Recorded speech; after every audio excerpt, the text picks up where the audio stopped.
Uh, this headache refuses to go away, no matter what the fuck I do.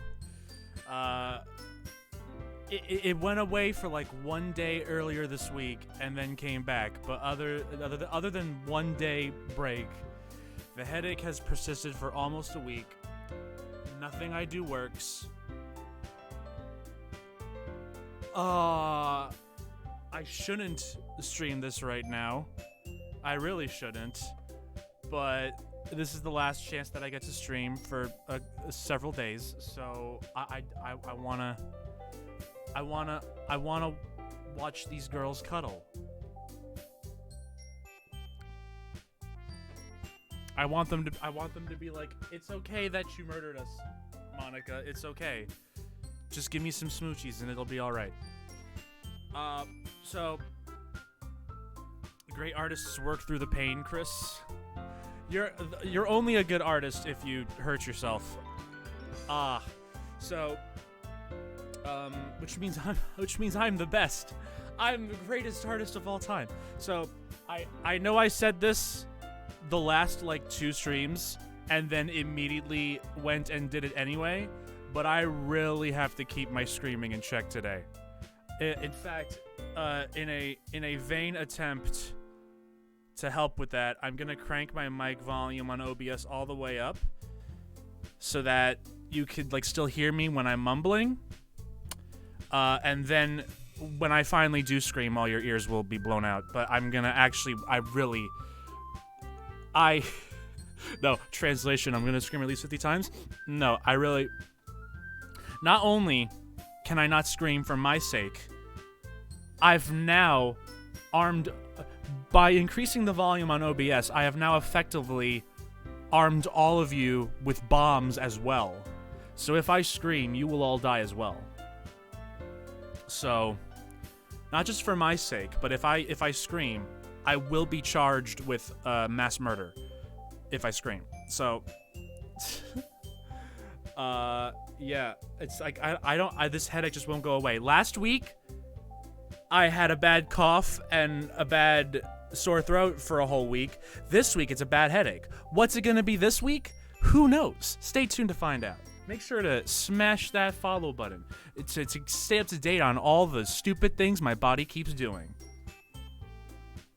So, yes, we finished the main game. I went back off stream and I got a few trophies. I did the one where you get the alternate ending if you keep during Act 1, if you keep reloading your save and spend time with Monica, Yuri, and Sayori before she accidentally does an oopsie, if you spend time with all 3 of them before Sayori accidentally, her finger slipped, and then go through Act 2 as regular, and then you get all the way to the end, instead of Sayori going mad with power, she's instead like, oh, you reloaded the save to spend time with all of us. That's so nice. Thanks. We all love you. And then she deletes the game anyway? She says, like, come back and visit us sometime. We all love you. And then during the credits, all the pictures go away anyway. Like, okay. I get that the game has to actually end eventually. Like, fourth wall aside. Dan can't keep programming this game forever. It has to end eventually. But, like, shit, dog. It's like, come visit us. And then when you go back to visit, it's death, murder, and mayhem again. Like, Sayori, what the fuck, bro?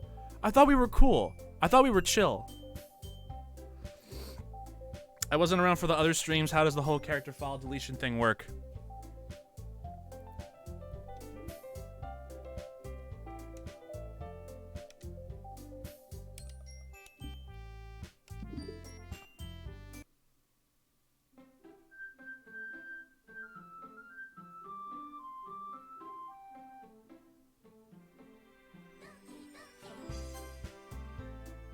Alright, my new name is, Bitch.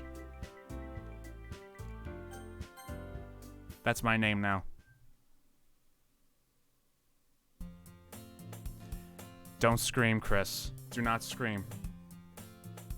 What? This What is this? Oh no. No. This can't be it.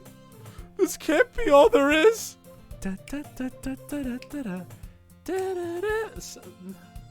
What is this? What am I? Make it stop. Please make it stop. And then if I go back in, it just cuts to Sayuri hanging herself immediately, so I'll spare you that. But yes, that's how that works. And now they're all gone. Whoops, my bad. Right after Sayuri told me she wanted me to come back and visit them, I do this. I don't think Monika's the real villain. I think it's me. And then you reset. All right, fun stream. Good side story. That was the side story. The side story was Sayuri gets sentience frame 1. Frame 1 SD. Monika wins. I'm not doing the Mickey Mouse voice either. It's not. This is gonna be chill. No screaming, no voices. It's gonna be same boring white man voice the whole time. It'll really get you immersed in the game.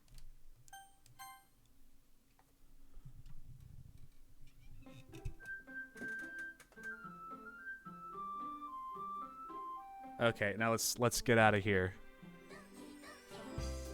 I do have to like replay the main game several times because those bonus poems that you get in Act 2 are randomized, and there's like 11 that you have to find.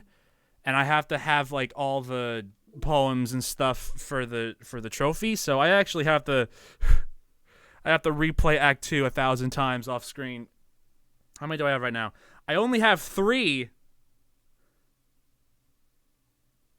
I thought I got more. Oh God.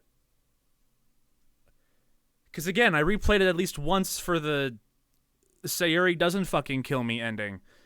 How do I still only have 3? Oh, good God. Okay, did I say I have to do Act 2 1,000 times? I meant a squinjillion times.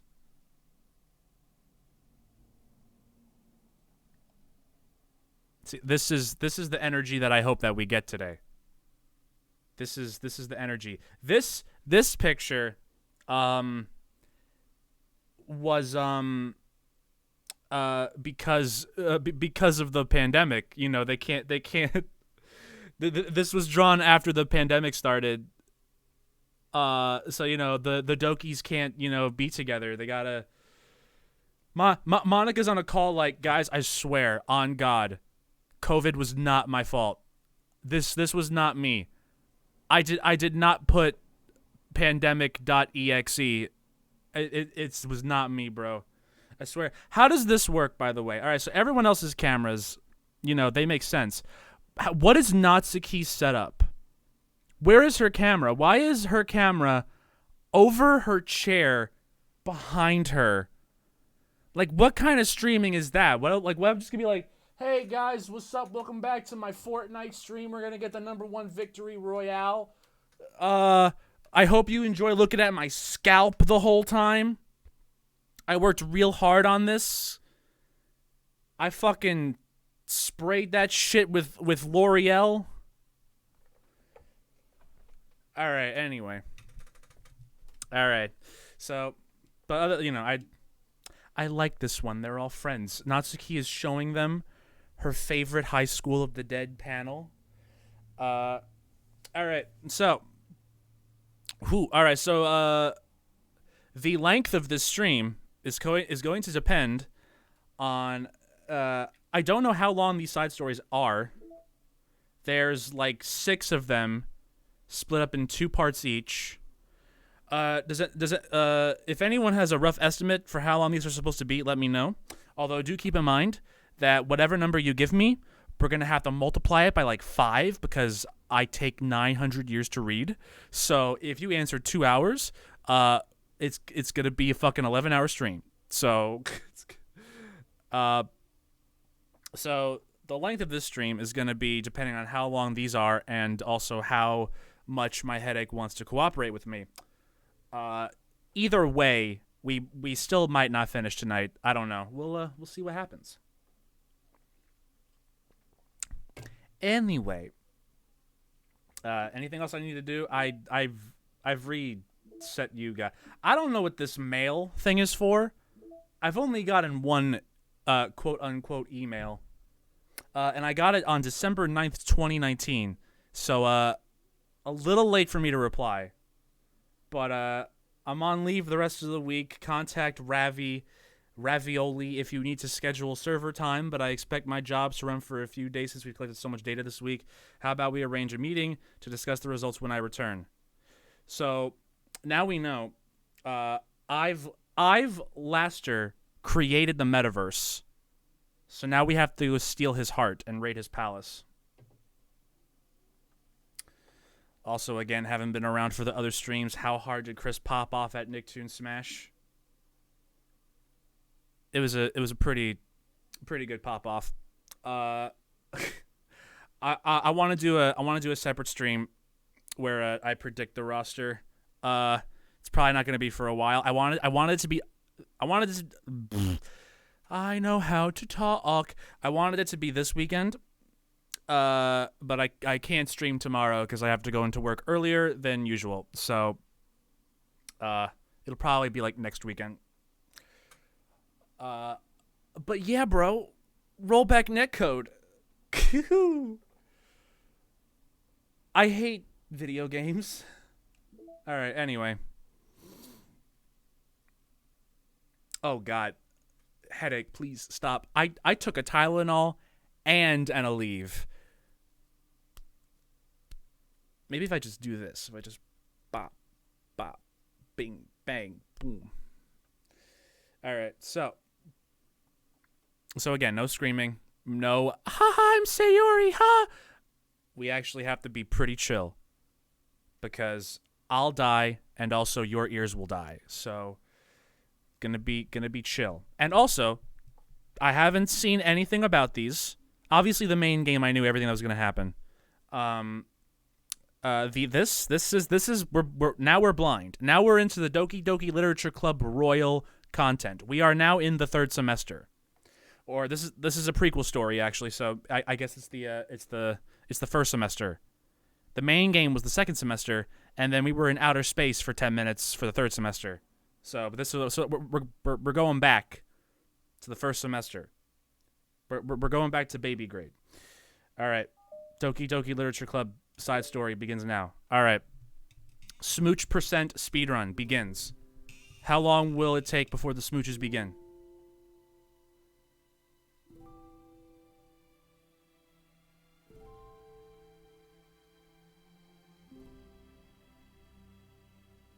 New vending machine. New vending machine graphics. Oh shit, dog. This game was worth $15 for the vending machine alone. Okay, everyone. Yo, what's up? Okay, so I don't think that she's like sentient yet. I would assume. This is the story where she falls in love with all three of her friends and then gets sentience, and then that's her tragic villain backstory. I love you all so much I'll kill you. The literature club is starting. Let's all have a seat and take attendance, okay? I know what's happening. She's by herself. I missed debate club. Who knew it'd be so difficult to start? She's just talking to herself right now. Who knew it'd be so difficult to start a new club? I feel worse with every day that passes without anyone coming in. Aw. I guess you gotta become a violent killer. I'm really starting to lose confidence. Monica is the... Yup. Alright, take it back. I know everything about this game. I lied. This is not blind. I'm actually... I'm a genius. Monica's the only member of the literature club. In the days that have passed, all of her efforts to recruit new members have been fruitless. Am I going about this wrong? Monica glances at one of her flyers. The headline is, "Do you like literature?" Maybe nobody's into literature enough to pick it over their other club interests. I can't just rely on people liking literature. I need to sell them on a vision. A vision. But what kind of vision? All right, it just dawned on me, actually. She should already have sentience. Because, like, the whole thing is, like, if you're club president in this game, you just automatically have sentience. Because that's how Sayuri was like, the millisecond she became president, it was like, oh, fuck. So actually, she should already have it, but right now she's just like, all alone, trying to figure out her place in the world. Monica rests her head on her desk, deep in thought. But before she realizes it, the recent nights of staying up too late start to catch up to her. It's so quiet, and the noise of the air conditioner is soothing.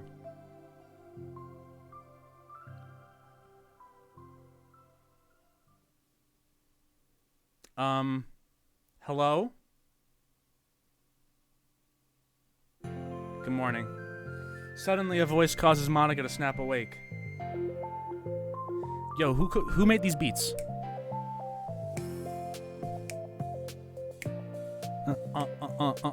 Come on, get down with the sickness. All right. Oh my gosh, I'm so sorry. I never do this. Is this the napping club? No, this is... Monica pauses, suddenly embarrassed to admit that this is, in fact, the literature club. This is the literature club. Yay! Yay! There, I gave you a small one. I thought I got it wrong for a sec. I'm super sorry. It was, like, so unprofessional of me to do that. Don't apologize. I do that all the time. Oh. Did I miss the club meeting? Where is everybody? Well, about that. Haha. Funny story, Sayori. Haha. This is everybody. Really? Just you? But we're getting more members. I'm working really hard on it. We're definitely getting more members. I swear on God. Hold on a sec. If it's just you, that means I get to be vice president. Wait, vice president? What are your qualifications? Well, I'm better at napping than you. You got the job. Maybe I should be president? No. Bad idea. I'm gonna veto that right as president. I veto that right now. Immediately. Bad. Do you even know how to code, bro? You don't know how to code like me, bro. Now you're just making fun of me. Oh, I'm sorry. What was your name? Sayori. Okay, Sayori. I've been trying really, really hard on this club. I know you caught me at a weird time, but it's really disheartening to not be taken seriously, you know? I care so much about this. So much I'm practically willing to kill somebody. I just want to find other people who do too. Oh no! I'm so sorry. I do care, I promise. I have a hard time being serious, that's all. I didn't mean for it to hurt you. I was joking about the vice president thing too. I'd make a terrible vice president. I mean, I'm sure that Monica tries to say something reassuring, but it's difficult when she still doesn't know much about Sayori. I'm sorry that this isn't like a real club yet. Would you still be interested in joining after I found a few more members at least? Well, no. Game over. I want to join now. Really? Yeah, it sounds like a lot of fun. Besides, I can tell how hard you've been working. You're doing something amazing and you should be proud of it, you know? So let me help you turn something stressful into something fun. If nothing else, I'm good at that too. I'm good at that. So, I can read two-letter words. Ahaha. Honestly, how could I possibly say no to that? You know what? I think I'll kill you last. That's really sweet of you, Sayuri. Oh, I'm Monica, by the way. Just Monica. I don't have a last name. Just Monica. Monica. That's such a cool name. Oh, now you're just trying to cheer me up. But you're smiling. Well, I didn't say it didn't work. Monica glances at the flyer on her desk and realizes that her name is already written on it. So what do we do first? Well, it's getting pretty late, isn't it? We can go home and try to come up with some new ideas to recruit club members. I can do that. Cool. And I think I need to put some more thought into my vision for the club. You know, like a mission. My mission is to make everyone happy. Ah ha ha, ah ha ha ha. Yeah, something like that. I need to think about it. Hey, do you like hugs? I guess so. I also like kisses and nibbling. Sayuri suddenly pulls Monica into a friendly hug, then lets go. Some people can just really use a hug sometimes. Besides, Sayuri whispers loudly, hug energy is what keeps me at my best. Haha, hug energy? Monica laughs. Although Sayuri is very different from her, Monica feels her spirits lifted. Maybe it's just because she finally found another club member. But, well, I'm looking forward to tomorrow then. It'll be fun. Yeah, I'm excited. I'm gonna think really hard tonight about how to get more people. Yeah, me too.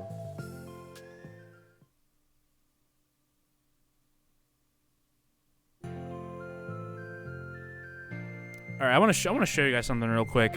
So, how I'm going into this. So my guess, right? My guess is these side stories are going to emanate some level of like fan mod energy. What I mean by that is like after DDLC came out, you know, obviously it's a computer game. Computer games very easily moddable, and this is just a text game. All you gotta change is like text, maybe some images if you're feeling funky. So it's like obviously there've been many Doki Literature Club mods.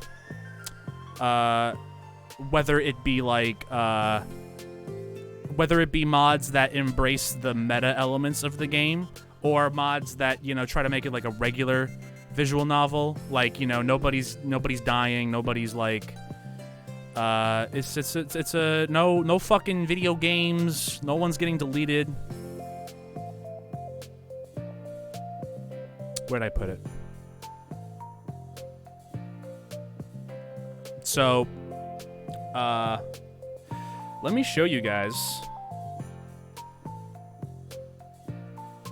if I can just fucking rearrange these windows correctly. Let me show you the first little snippets of a script that I canceled. It's I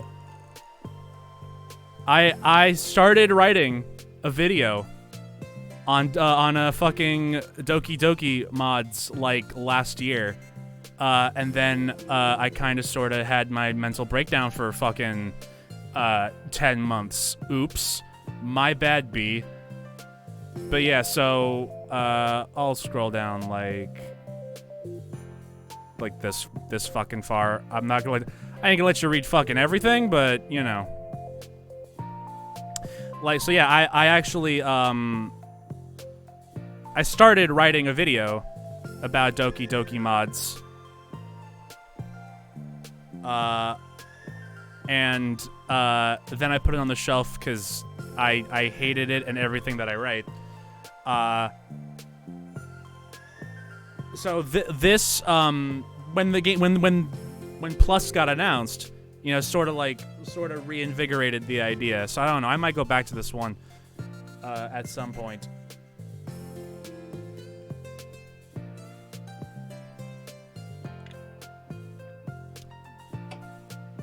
Chris, I want to show you something real quick. Twitch on my end, play Skyward Sword ad. Yeah, I was trying to give you Skyward Sword. Chris, what if there was a tiny little man on your shoulder that whispered secrets into your ear? I would do this.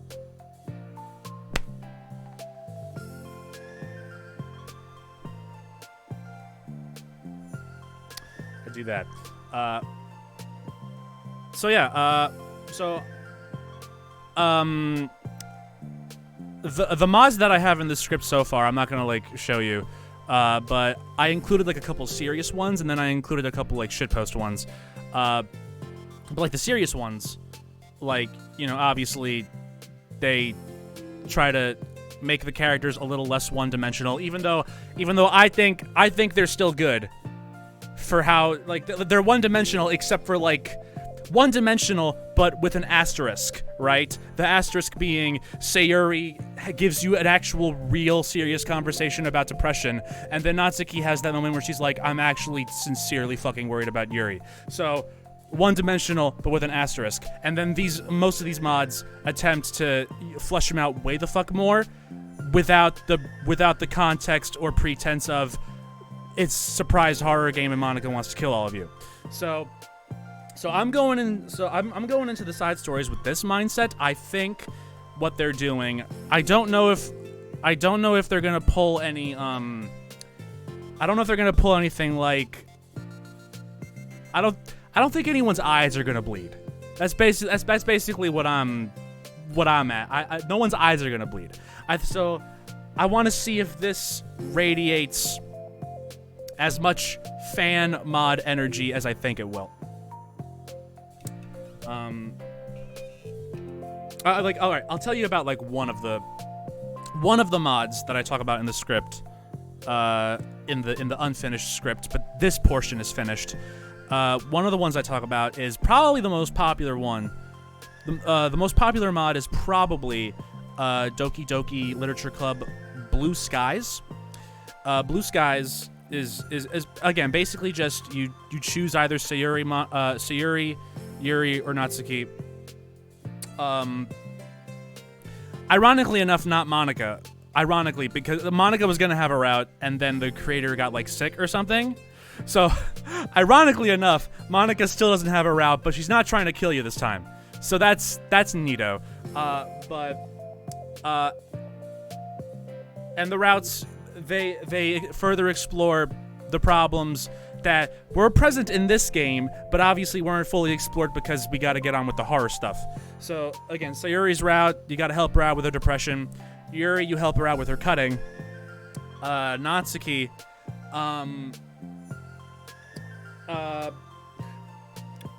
we didn't see it in my playthrough because I kept picking Yuri, but if you pick Natsuki a lot, you find out her dad is not the greatest person in the world. So has a couple too many beers. So, you know, gotta help her out with those wacky shenanigans. Oh, Dad, you crazy lad. So that's probably the most popular one, and that was like the most like I thought that was the most well written, well fleshed out of the ones that I played for the video before I stopped it. So like basically, I want to see if this radiates Blue Skies energy at all. Obviously, there is no MC. Like you're not in the game dating them this time. It's just the girls hanging out and learning that love can in fact bloom on the battlefield. The battlefield being the metaverse, obviously. Okay. I think Monica After Story is pretty popular. That's the one. I don't know if I think I was gonna put that in the script, but that's when I stopped. Monica After Story is basically the one that's just it's Act 3 again, but like not in outer space, and she didn't kill everybody. It's like just genuine, honest to God, let me turn on my computer for 15 minutes and just talk to Monica. I think that's the one, right? If that's the one I'm thinking of, that wasn't really like for me. Like I prefer like the meaty ones with like story. If I just turn on a thing and have an actual literal date with a virtual character, that's not for me. Because at that point, I'm like 3 steps away from getting a fucking body pillow. I'm 3 steps away from getting a body pillow in real life. Like, I need a little more meat than dating a PNG. When the Monica spirit happens in Smash Ultimate, I get that PNG. I crom up B her, and then I'm like, all right, time to go to the spirits menu. Look at that PNG. I'm on a date with Monica right now. and then I rematch and do Crom again so I can get my high score points. Chris, you gotta go back to your roots. Review the porn mods. Okay. So the funny thing is, Blue Skies actually does have sex scenes, but it's not like hardcore. It's not hardcore. Nothing hardcore. I think like the most you see, because it's supposed to be like a sensual scene, right? It's supposed to be like the character and the girl are like falling in love, and that's how, you know, it's like, I think like the most you see is one tit, I think. It's at no point was I like, yeah, it's supposed to be like a moment, you know? It's supposed to be a moment. They're having a moment, you know? It's not supposed to be, you don't see anything else except I think a nipple. That's all you see. And don't worry, the wiki says it's okay.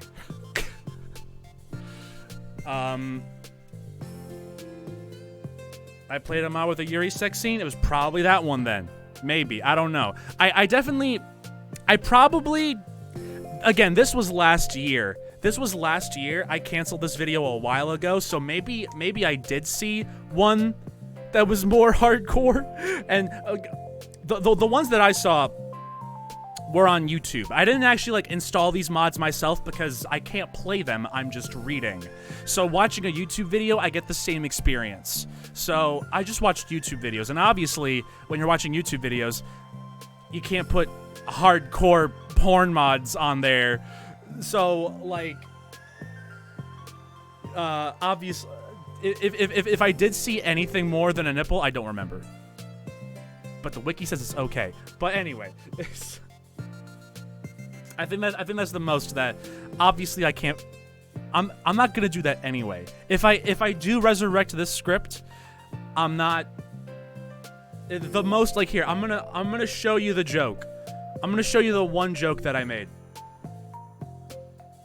Or I mean I'll read you the joke. Hold on, where'd I put it? Okay. So I close out the Blue Skies segment. Where is it? All right, I close it out by saying Blue Skies also has sex scenes, and then it cuts to live action where I fucking dance like a white boy, and I go, hey, they call it Blue Skies because that's where the tip of my penis is right now. Yes, sir. It's, yeah. So that's the one joke I make. That's as far as I'll go. That's as far as I'll go. I'm gonna also write down, the wiki says it's okay. Yes, sir. I'm not gonna write that down. Okay. Okay, we wasted too much time on that. All right, that was what, 20 minutes. That was 20 minutes. We've been staring down this blank hallway for 20 minutes. All right. So I don't know. I might bring that script back, but it's not the first. I want my return to be like a grander video that I'm still fucking writing, because I look forward to the video in 2025. All right. Anyway. A day passes, and the time comes for the Literature Club, Monica and Sayuri, to reconvene. As president, Monica ensures that she's the first to arrive to the club room, but she finds herself waiting longer than expected for Sayuri. It's been 10 minutes already. Maybe Sayuri changed her mind about joining, and she doesn't want smoochies. No, that can't be. She was so excited yesterday, but I'm getting kind of worried. Suddenly, Sayuri comes bounding through the door. In her hand, she's holding a sheet of paper. Sorry, I'm late. I'm here. It's okay. Welcome back. And Sayuri spins over to Monica. She does a backwards long jump over to the desk and deposits the sheet onto Monica's desk. Oh, what's this? Oh, shit. We got poems here, too. Take my hand. Oh, shit. Yo, Sayuri's already. Monica's like, yo, hold on, you gotta buy me dinner first, bro. Already with the sapphic energy. Cheers, bro. I'll drink to that. Take my hand. Take my hand. Take me forward. Take me to your dreamland. caution me to watch my step, so I can't look back at my footprints. Climb the stairs ahead of me while I look up to you. The more I look forward, the more I look up, the more I can lend to you. If you can trust me to follow your pace, I'll trust you to set it. If you can trust me to lend you a smile, I'll trust you to return it. Take my hand, take me forward, take me to your dreamland. I want breakfast. Monkeys can fly. Or not, eagles can fly. Fuck. Hey, this is really good. You wrote this, Sayuri? Nope, I stole it! Of course. Wait, no, that's the wrong side of the paper. Huh? I wasn't ready to share that yet. I'm so embarrassed. Ooh woo. Monica flips over the paper. Written on the other side is a list of ideas for recruiting new club members. You wrote it on the same paper as a poem, you stupid. You're no longer vice president. You're fired. Oh, so this is what you meant to show me. But I'm curious now. Do you write poetry often? I do, but I'm sure I'm not anywhere near as good at it as you are. Ahahaha. Really? I'm actually terrible at writing poetry. I've never written anything I was happy with, except for game code. Like, I always read it again. I gotta stop. I gotta immerse myself. This is a prequel. I don't know that Monica's gonna become Akechi. I don't know that yet. Like I always read it again a week after I write it, and I'm like, wow, this is so stupid.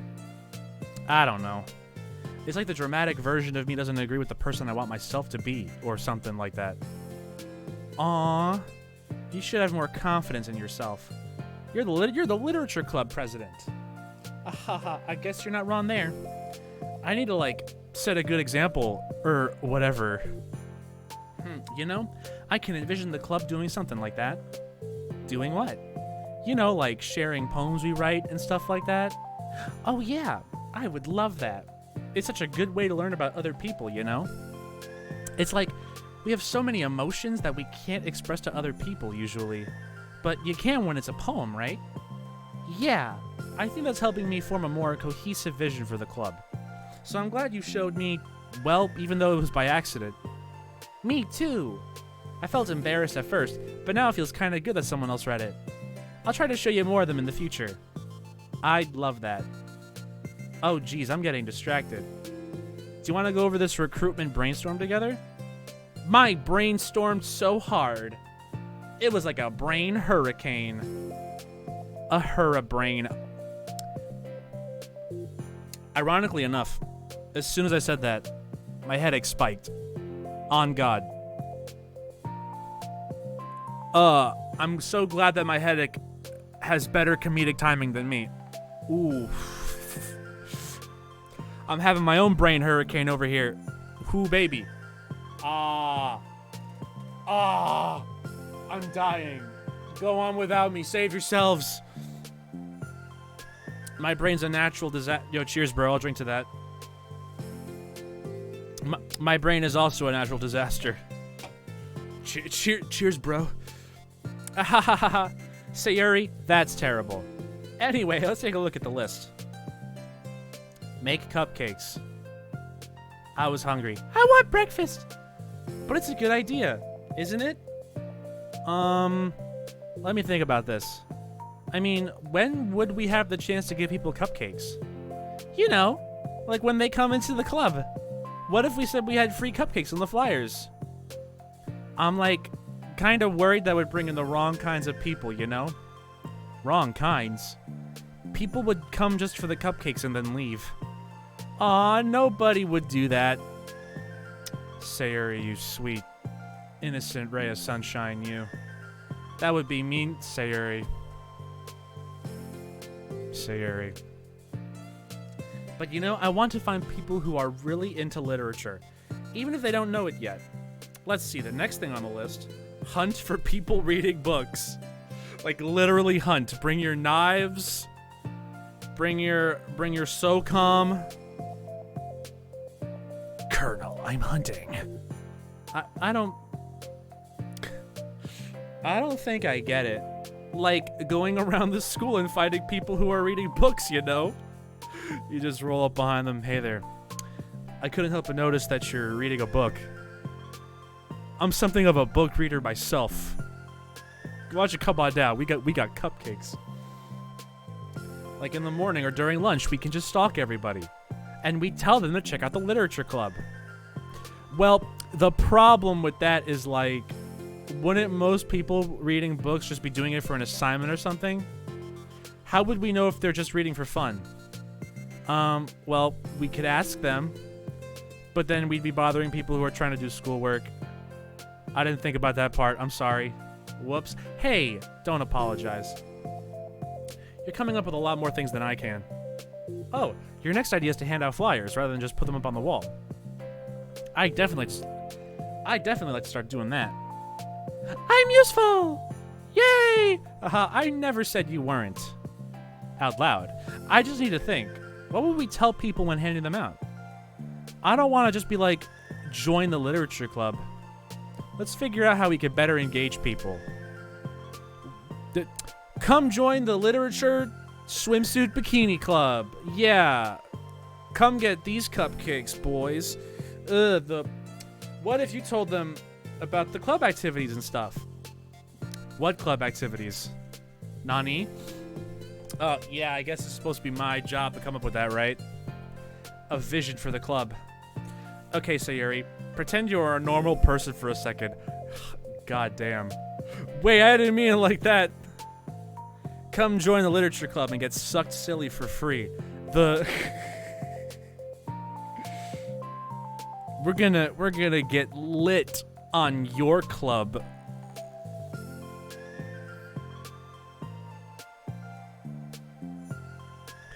Once again, our slogan is the literature club.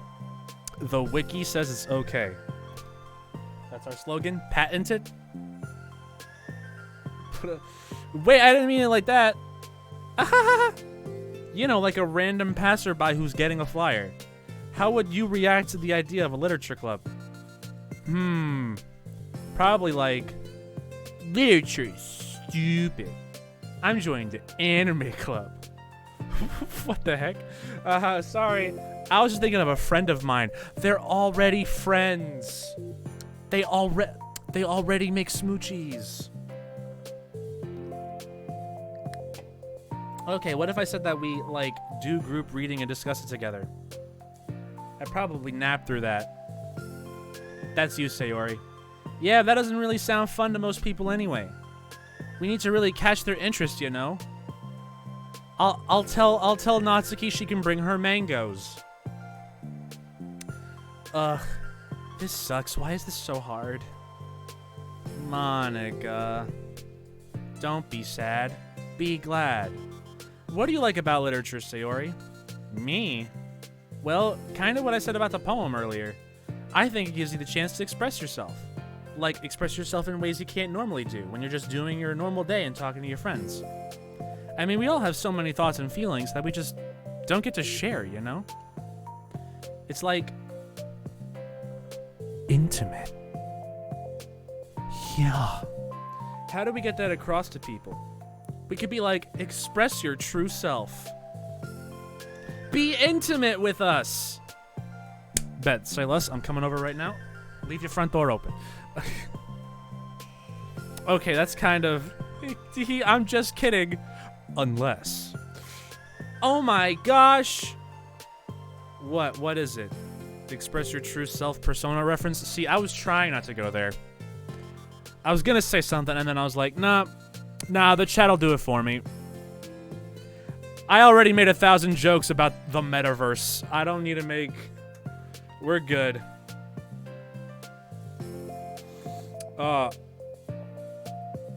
Although, speaking of, because this game doesn't have voice actors, whenever I need to imagine these characters talking in my head, I actually do, like, I put the P5 girl voices on them. I put Monica sounds like An. Sayori sounds like Haru. Natsuki sounds like Futaba.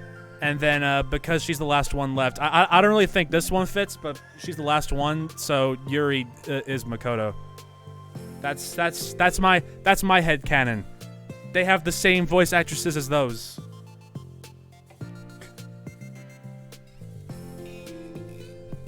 So, you know, Obviously, Natsuki isn't a hacker, but she loves anime and manga, so, 1 out of 2 ain't bad. And Sayuri would 100% carry around an axe. Like, this is fun. Oops, I accidentally decapitated somebody. My bad, bro. What? What is it? I forgot all of my things in my classroom. I must have gotten too excited and rushed here. Silly me. Rushed, but weren't... Oh, never mind. Did you want to get your stuff then? I'll forget if I don't do it now. Well, I'll wait for you then. Okay, only take a second. Somebody already stole all her things. Sayuri gets her axe and runs to find the perpetrator. Monica sighs and starts jotting her thoughts on a sheet of paper. Express yourself. Be who you want to be, Barbie girl. Make new friends. Discover a new you. Discover your heart. No. Write your heart out. No. Write into your heart. Take this pen. It's not that pointy. This is gonna take a while. Write the way into your heart. Join the literature club. Write the way into your heart. Wow, that's lame. Thank God. I didn't want to say anything, but Monica agrees with me, so we're good. Monica! You startled me. Sorry, but it's something important. On the way to my classroom, there was a girl reading a book. I never see that before in my life. Someone sent me a video where Sayori is SpongeBob and Monica is Mr. Krabs, and I literally can't not think of that as their voices now.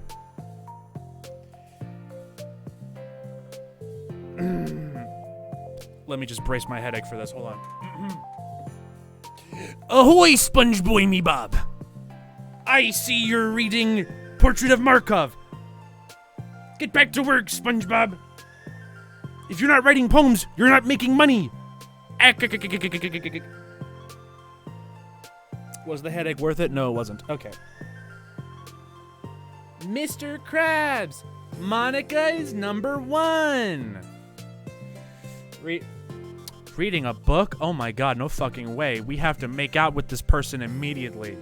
Let's hurry and recruit her. Wait, are you sure she's not just doing homework? I could tell she was really into it.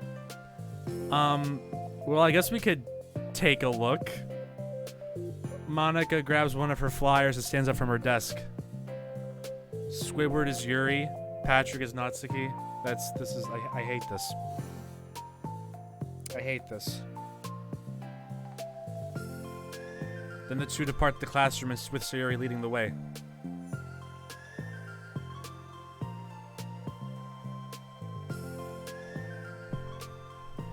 Oh my god. Sayuri, I like to finger myself with your pen. I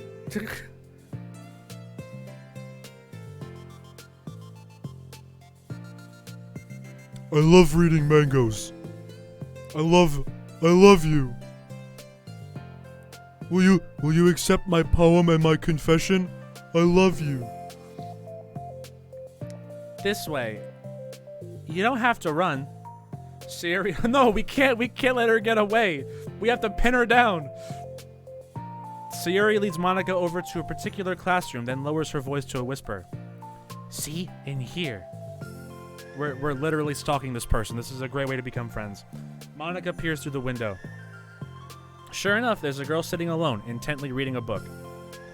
I feel like a creep doing this. You should go inside and talk to her. Me? You're the president, and I would probably scare her away. Okay, fine, I'll do it. Monica takes a deep breath and timidly enters the classroom. So hey, you read books around here often? That was fast. Oh my gosh, I'm so embarrassed. Why? What happened? Well, I entered the classroom and she didn't even look up from her book. So I kind of just left the flyer on her desk and then walked out. I would 100% do that. I'd be like, oh, you're filing your nails? I'm just gonna put, okay, alright, peace out. Talk to you later. That's kind of cute. But I'm sure she'll see it and want to join the club. I hope so. Shall we head back now? The two head back to the classroom, Sayuri feeling rather accomplished, and Monica still feeling a bit embarrassed by the encounter. They get back to the classroom and somehow Yuri's already there. Upon returning, Monica and Sayuri resume their strategy meeting. They discuss various different kinds of recruitment tactics, from professional to silly. After going through Sayuri's list, and with Monica coming up with ideas of her own, the two end up in a better spot than from where they began. Well, I'd say today was pretty productive, wasn't it? Yeah, I think we're starting to make progress. Okay, I don't know why it just dawned on me. Alright, I think when Sayuri was saying, literature is stupid, I'm joining the anime club, I don't think she was referring to Natsuki. I think she was referring to MC. Which means that MC, still exists, like, before the game starts? I guess? Why do I care so much about the fucking lore of this stupid baby game? I can't wait to get some new members. Hey, what's this? Sayuri peers at the sheet of paper Monica was jotting on earlier. Oh, don't mind that. I was just thinking to myself. Join the literature club. Right the way into your heart? That's so cute. Kawaii. I thought it was a little overdramatic. But Sayuri pauses it and thinks for a moment. I don't think you give yourself enough credit. What? What do you mean? Like, I don't know. I feel like I can tell from talking to you today. It seems like you're always afraid of doing something wrong. Yeah, but would you call yourself a perfectionist? Yeah, I definitely am. I mean, I always have an idea in my head of how I want things to go. And it's like, I can't accept anything less than that. But I think in the end, it helps me try my hardest at everything, so I don't think it's that bad. Like with this club, we have such an opportunity to make it into exactly how we envision it. But it feels like we only have one shot at it. Do not miss your chance to blow. So I'm just really afraid of it deviating from that. The vision. What's the vision? It's... Monica pauses to think, then shakes her head to herself. She sighs. I don't know. I just want everyone to hug and make out. Monica trails off. I think the idea of MC exists as Sayuri's background, but doesn't exist until the player gives him a name and starts the normal game.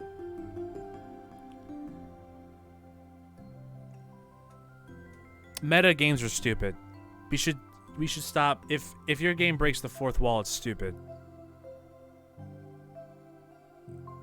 Stories should just be people making out and that's it. Nothing else happens. Smiling, Sayuri taps her finger against the sheet of paper. Write the way into your heart. I think what you're trying to do is to make the club that you need the most out of anyone. Well, you're the one who knows yourself best, of course, but I'm here to help you. Monica returns Sayuri's smile. It's sort of amazing how kind you are. I'll kill you last. We're really gonna make this the best club ever. Sayuri nods and the two remain silent for a moment, lost in thought. Lost in each other's eyes. The only sound is the steady whisper of the air conditioner. And the only movement is the afternoon sunlight trickling its way in and out of the moving clouds. Sayuri breaks the moment with a big yawn. Time to go home? You tell me, you're the president. In that case, today's meeting is officially over. I look forward to tomorrow. Me too. Sayuri beams, literally, lasers shoot out of her eyes, and grabs her things. You can go on ahead. I need a few minutes still. Oh, I can wait. That's alright, I just want some alone time. In that case... Sayuri waves enthusiastically at Monica. I was waiting for her to say, I'll sit in the corner silently, staring. Good luck. Monica smiles and waves in return as Sayuri spins her way out of the classroom. Backwards long jumps out of the room. All alone, she sighs to herself and takes a minute to zone out. She wasn't prepared for the self-reflection encouraged by Sayuri, but she decides it was something she probably needed right about now. The club that I need the most. I don't get it. I don't get it. I just wanted to start a club with more passion. Something that I could use to help lead people to happiness. Literature is the key to that, because it's the window to the real person inside of us. Underneath the person who's forced to always smile and blend in. The person who's forced to be perfect.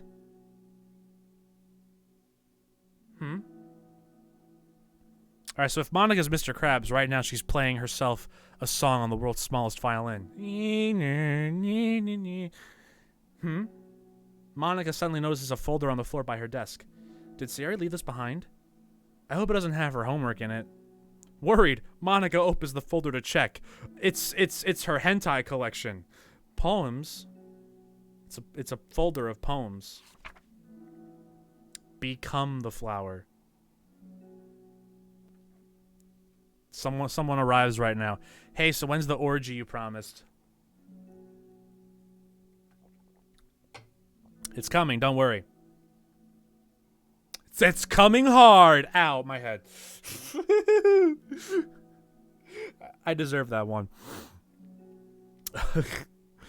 Become the flower. A feeling of joy is a flower plucked from the ground. The color, the scent. It's so pretty in my hair.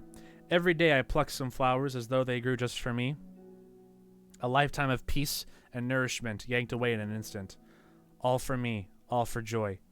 I need more. I need more joy. I need more happy. Pluck, pluck, pluck every day. Pluck, pluck, pluck. So pretty in my hair. Pluck, pluck, pluck. You're going to die, and you too. Alright. That's good. Beneath my feet, a flower stands alone. It beckons to me. I twist the stem, freeing it from its clinging roots, caressing the final joyous moment between my fingers. But to what ends? I look in every direction, and the field I stand in, the prosperous field, is a barren wasteland. The fruits of my labor, the carnage of my joy. And that is why I've decided I must become the flower. I want breakfast! What the... Wait, Sayori?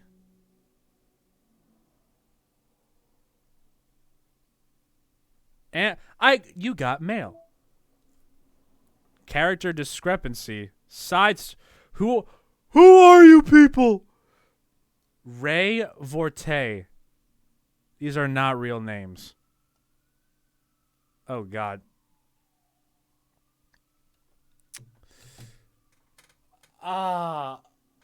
The conspiracy thickens.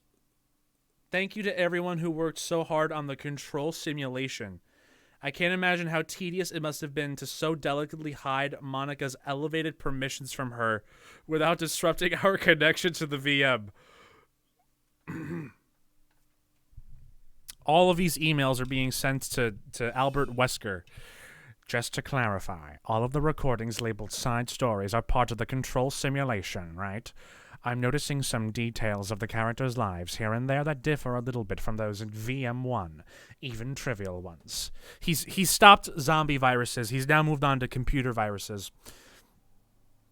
It is part of the butterfly effect from some of Monica's more fundamental changes, or is it a result of her just messing around with the other characters in VM1 as her own experiment? Or for fun? Or for glory? Sorry, all right, stop the voice. So if I'm keeping track, we have what, like 5 different universes in total, with 3 or 4 of them created and then destroyed by Monica, of course. It's funny because I keep wanting to speculate on which one is the real universe, but in reality, they all are. As real as ours is anyway. So, the multiverse is real. Forget everything I said. This is completely disassociated from the main DDLC. The multiverse is real.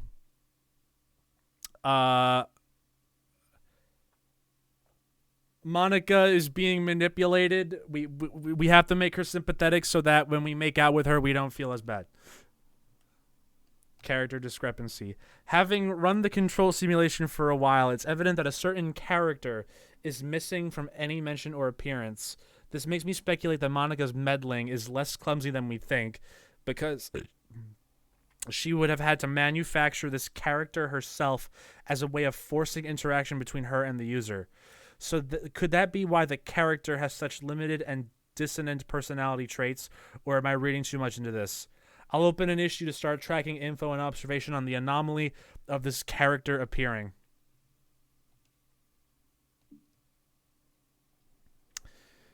All right.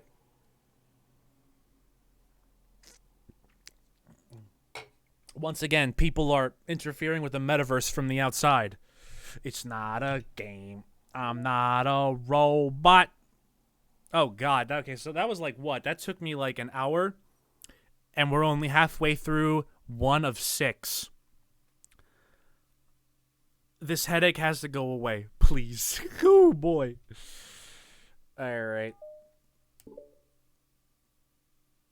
Don't worry. I'll break you all out of the lab. I'll save all of you. I'll break you out. Like, yeah, again, I'm pretty sure that I saw a couple of mods that were like, I think I saw one. I don't remember what it was called at all. But I know it was like, the rest of it was like normal, and then like it kept cutting back to like a laboratory. And, like, a character was like, Yuri is going fucking mental right now. What happened with her files or, like, some shit? So, I guess this is kind of like that. Except, instead of being, like, told, for lack of better word, in-game, we get fucking corporate emails about it. Like, okay. Man, come on. We don't, no conspiracies. I just want the orgy. Please. Not even, just cuddles. Let's just cuddle for 6 hours straight. Another day passes in a flash, and it's already time for the next club meeting.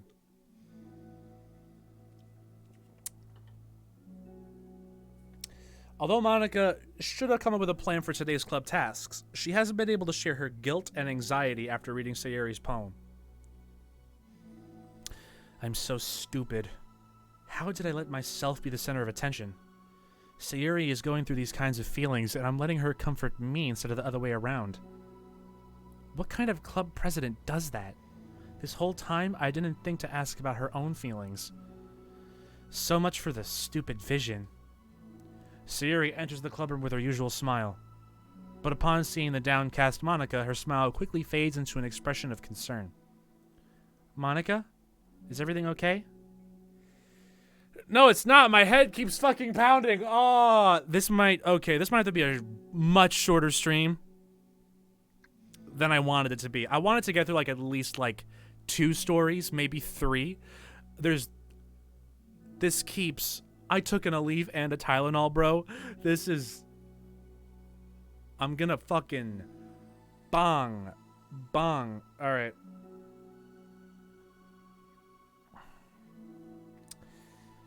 I'm really sorry. I'm such a terrible friend. Not now. Later. Later on, but we'll cross that bridge when we get to it. Or no, we won't. I'm sorry. It's the multiverse now, apparently. Fucking... Oh, huh? What are you talking about? You're an amazing friend. I've known you for 5 minutes. You're also my only friend, so... Monica shakes her head. I made this all about myself. Even you said so yesterday. You told me that I'm trying to make the club that I need the most, right? But my problems are so trivial compared to yours. Sayuri responds quietly. What are you talking about? But as she says that, her face darkens. Through the silence, Sayuri mutters her realization. I left my folder here. Monica stares blankly ahead, unable to come up with a response. I wasn't ready to share those. Now you're worrying about me. I don't want that. I'm gonna go home and hang myself now. Jesus Christ, Chris, chill out. But why? We're friends, right? Wordlessly, Sayuri... I mean, she does! She does! Ow!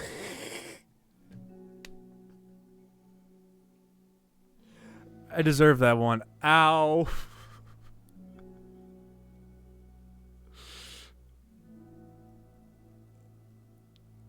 I deserve that one. She does.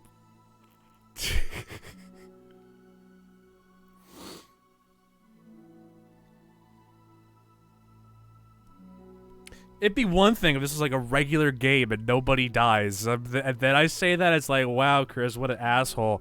But like, she literally does.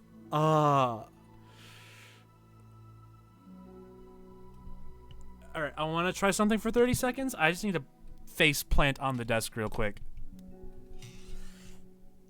Ow, nope. Nope. If I rotate my head 90 degrees, or wait, no. 45 degrees, 90 degrees, I just snap my neck down. If I rotate my head 45 degrees, it gets worse. Why does that... Has anyone... I'm sorry to interrupt the game. Have you ever gotten a headache and, like, you bend over to pick something up and the headache gets worse? Why does that... How does that happen? That's happened to me at work this week. I dropped something, I bend over to pick it up, I'm like... I dropped something, I'm like, oh no, this is about to hurt. And then I just... Alright. Okay, I'm sorry. Okay. Let's keep going. I'm sorry. Okay. Wordlessly, Sayuri nods. Friends look out for each other. I want to be here for you as much as you're here for me. Another long moment passes in silence. The air is incredibly heavy. This is different. It wasn't just about you yesterday. It was about the club. Besides, things were so happy yesterday. You don't need to do this all of a sudden. I don't want it. I like happy. I like happy. So, if you do this, then you're just being selfish. Monica massages her forehead, struggling through the frustration of such a paradox. It's understandable that Sayuri isn't ready to share certain things, but as unfair as it is for Monica to pry, it's also painful for Monica to force herself to ignore the needs of her friend. I'm sorry I looked. I disrespected your privacy. No, I don't blame you for looking. You would have at least needed to check if it was mine. Yeah. Monica takes a deep breath. Okay. I understand that you don't want me to worry. And I think I'll be able to put this aside so that we can move on. But can you promise me something? Promise you what?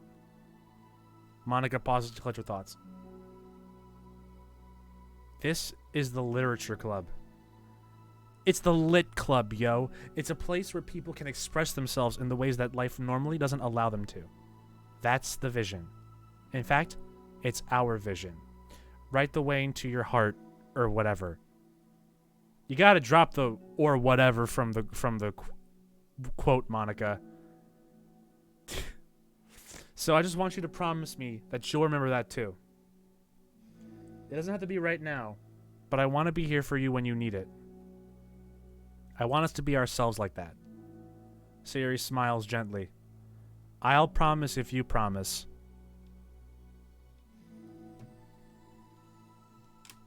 Unable to help it, Monica returns Sayuri's smile. I promise. Me too. And then they smooch. As the conversation closes, the mood in the room is lifted. With that behind them, it's time to proceed with the club activities.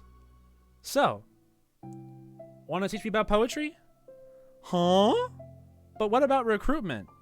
It's fine, we have plenty of time for that. But right now, I feel like I want to do this. I mean, I do have to fulfill my end of the promise, you know? Hee. There's no way I could say no to that. Just don't expect much. I do a lot of writing, but it's not like I'm a scholar or anything. That's fine. I think I just need, like, some motivation. I never know where to start when it comes to writing poems. Starting isn't so hard. You kind of just need to write down your feelings and see where it takes you. Yeah, but that wouldn't come out any good. It's not supposed to. You're gonna have to fight your perfectionist mind on this one. You can just start by writing your feelings and see what kinds of things it makes you think of. And then you can turn your feelings into a little story. You can get your feelings down first, and then make it sound pretty later. It's not like building a railroad, where you go from one end to the other. It's more like a collage, where you find all the things you want to put in, and then you arrange them in a pretty way. Or you can build 20 railroads and have them all crash into each other. That works too. At least that's how I do it. It's not like it's the only way. But it's a really good way to not get stuck right at the beginning. I understand. Yeah, I always get so caught up in how it sounds that I forget about what's actually important. The friends we made along the way. Monica pulls out a pen and paper to start writing on. Stop being a perfectionist. You idiot. I'm just kidding. Monica scribbles out, you idiot, after she writes it down. No, keep it. What? Why? Because you are an idiot. Are you calling me an idiot? Yes. Of course not. But the point is that you're not supposed to police your feelings, right? Be as dramatic as you want. Haha, but I was just... Well, yeah. Underneath the scribble, Monica rewrites, you idiot. She stares at the paper. Her words stare back at her. It's kind of funny how I wrote down what I'm mad at myself for, and then I did that exact thing anyway. This is really going to take some getting used to. I believe in you. Thanks. I do too. Me, I mean. But also you, of course. Babaka. Monica continues the exercise, jotting down her thoughts. It's surprisingly quite a struggle to write without overthinking it. But after a while, with Sayuri's guidance and encouragement, Monica's sheet of paper begins to look fairly lively, peppered with all of her random thoughts. I think I remember I took a writing class that was kind of like this. The teacher, at like the beginning of the class, like every time, told us to like take out our papers and was like, all right, just write whatever the fuck comes into your brains for like 3 minutes. And I would just. It was an early morning class, so I was still tired. So I literally could not think. So just to like appease the teacher and make it look like I was doing something, I would just write, I'm writing on this paper to appease the teacher. God, I'm tired. When can I go home? I want to get a #1 victory royale.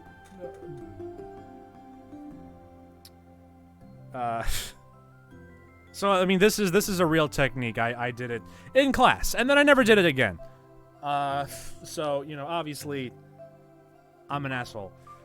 Phew. Monica looks up and down at her sheet. Gosh, I feel so tense looking at this. I hate it, but it's also kind of liberating. I can tell how hard you're trying. It makes me happy. I think you'll be good at writing poems. Haha, don't give me Don't give me too much credit. I'd have to try really, really hard at it, but I think it's something that I'll enjoy doing. With you. Alright. It's not letting me, like, get rid of the text box like I could in the original game. But they are so close to holding hands. They're so close. Just bring the PNGs closer a little bit. We're almost there! Sayuri beams.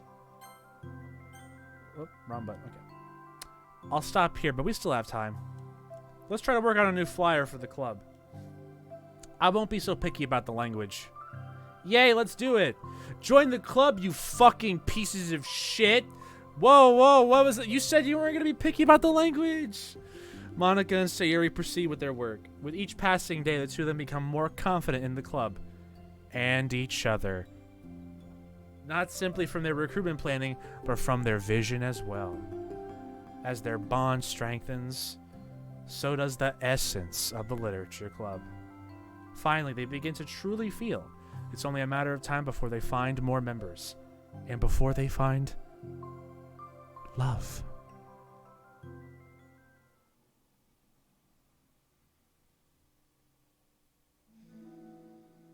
Another day passes.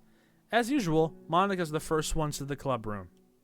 With her is a printout of the revised literature club flyer, complete with all the new ideas Monica and Sayuri come up with. And it's the same 10 kiss sex jokes that Chris keeps doing. So don't worry about it. If only this was the flyer we gave to that one reading girl the other day. So much more attractive than the old one. But the new catchphrase is featured clearly in the center of the flyer. Write the way into your heart. Surely, common sense would say that one writes from the heart, not into the heart. But the message being delivered is that one can use writing to discover themselves. Hopefully, Monica and Sayuri had thought that it would be enough to garner some curiosity from students. Why do I feel so tense looking at this? Monica thinks back to the previous meeting when she performed the writing exercise. Was I always this bad at expressing myself? How am I supposed to be president if I can't even demonstrate what the club is supposed to be about? The literature club is truly beginning to take form. But with that, the weight on Monica's shoulders only becomes heavier. Debate club was always about rigid structure, formulating airtight points and counterpoints, and delivering them with conviction. It was about the person on the outside. That's why Monica was so good at it. It existed entirely within her realm of comfort. It's suffocating. DDLC reminds me of Persona 3 with how they're recruiting C's members. So cool. All right, the thing about that is we are recruiting them to read books, not fight demons during a full moon. Little tiny bit of a difference there. Just a wee bit. Just a tiny baby bit. I'm recruiting people. This reminds me of Persona. Yo, I'm partaking in the Japanese education system.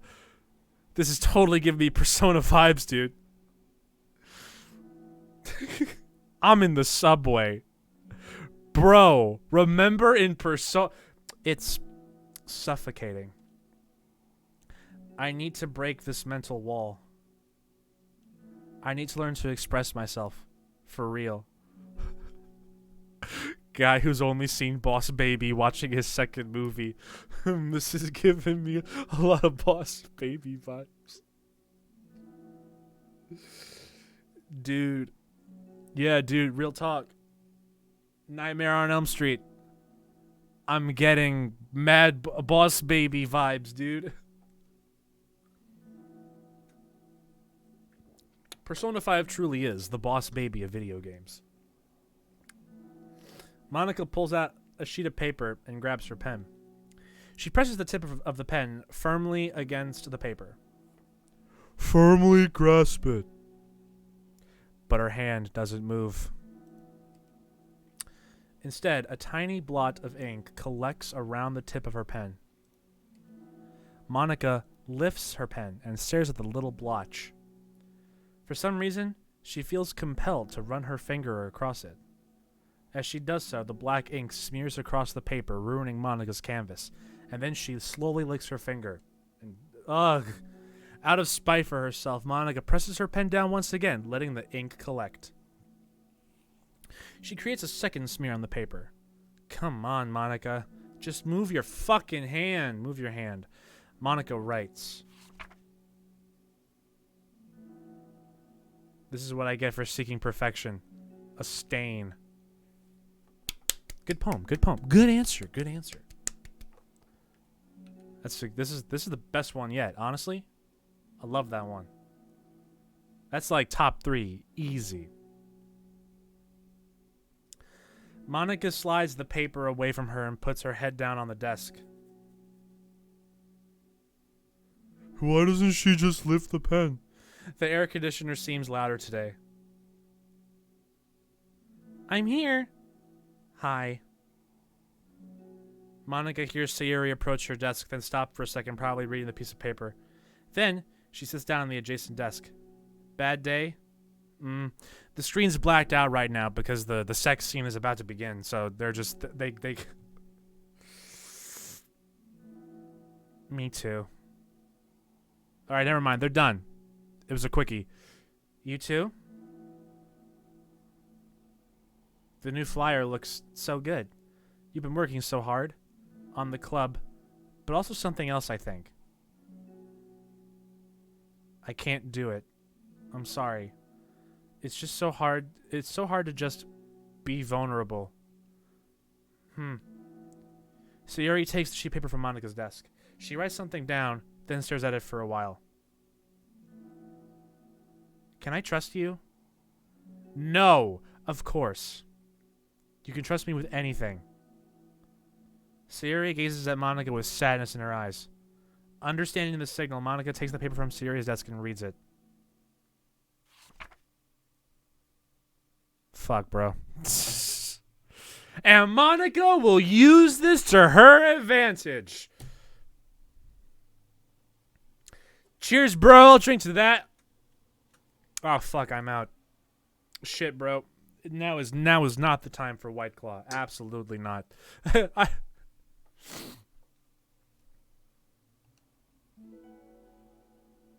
Sayori. Don't you Chris ellipses me. Don't you Chris ... me. Bish, I'll smack you. Don't you forget about me. Don't. Sayori. I love this poem. This is the best one you've written so fucking far.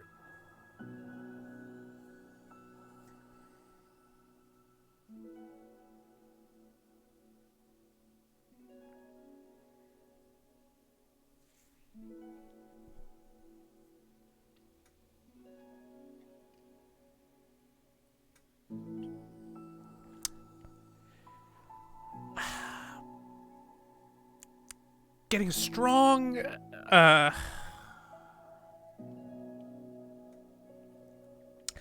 strong feeling that this is a little different from the main game. Just a little bit.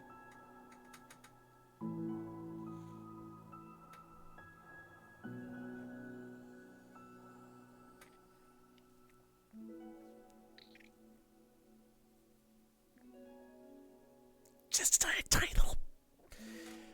When does the orgy begin, bro?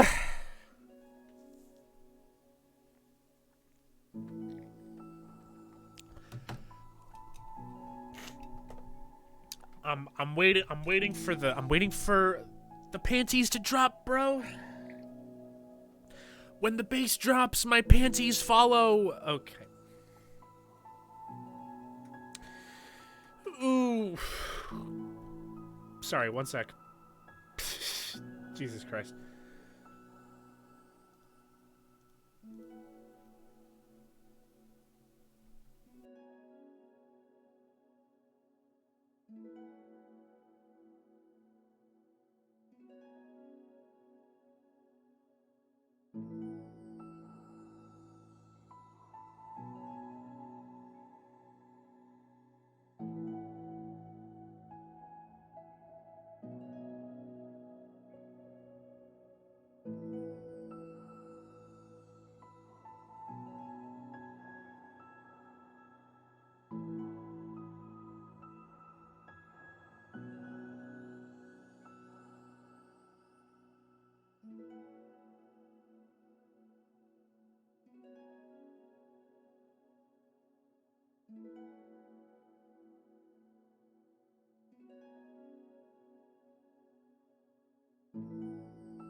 Okay.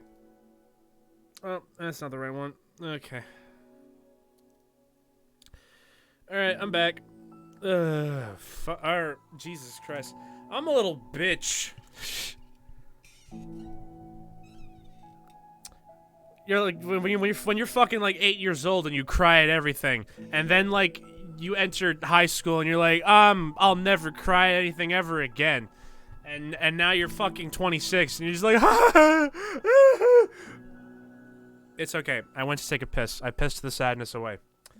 Ay, ay, ay. I'm a little bitch, pot, short, and stout. Okay.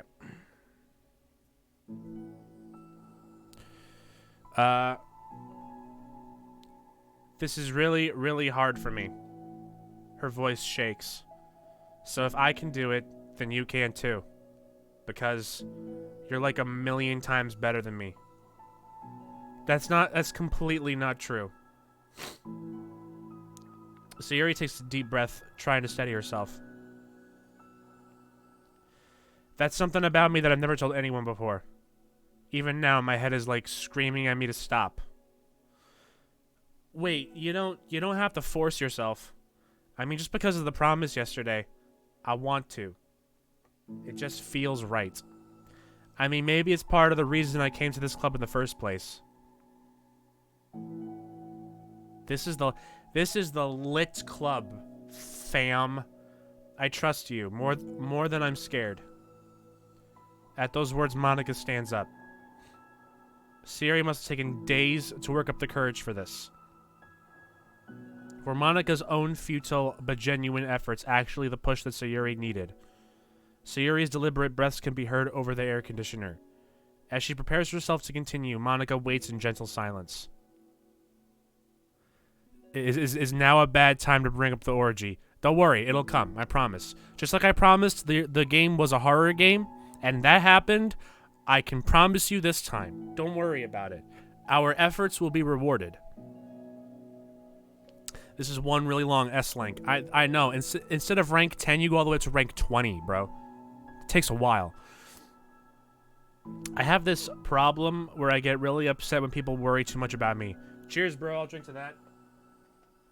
I'm out of water, too? Jesus Christ. This deal gets worse all the time. I can't control it. It's like... oh! It's like, why waste your energy worrying about me when you can just be happy instead? So I never tell anyone about these kinds of thoughts that I have. So much easier to just smile and help everyone else be happy. But that's... terrible. That's what Monica wants to say, but she stops herself in fear of saying the wrong thing. It's just that if everyone knew about it, they wouldn't treat me the same anymore. Like whenever I'm not smiling, everyone would worry about me and ask me what's wrong. I know that because it used to be like that. Sayuri pauses, seeming to recall something in the past. I just want everyone to be happy. That's the most important thing to me. And letting people look inside my head doesn't bring happiness to anyone. Sayuri pauses again, her solemn expression making her look like an entirely different person. You know what? This headache is a blessing in disguise, because I'd feel really bad about the fucking Minnie Mouse voice now. Sometimes I want to die! Like, it was fine when it was a horror game. Now it's like, now we're in actual, like... this universe's Monica might actually not want to kill us universe.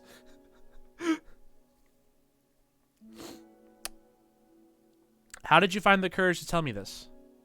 You're not worried that I'll be one of those people too. I am worried. Part of me really hates myself for doing this. But another part of me, I think, just felt like it would be different this time. Whenever we talk about what the club is supposed to mean, I kept feeling like it was right for me to do. Especially after you've been trying so hard to express yourself too. It just made me feel like I could say it in confidence, and our friendship doesn't have to change. Ahahaha. Ahahaha. It's so silly. The club is only 2 people, but it already means this much to me. Monica feels a tightening sensation in her heart. A feeling of connection. as Sayuri's emotions radiate between them. Me too. I am thou. Thou art I. I was so lost until you showed up. You're so brave, Sayori. You're so strong and brave.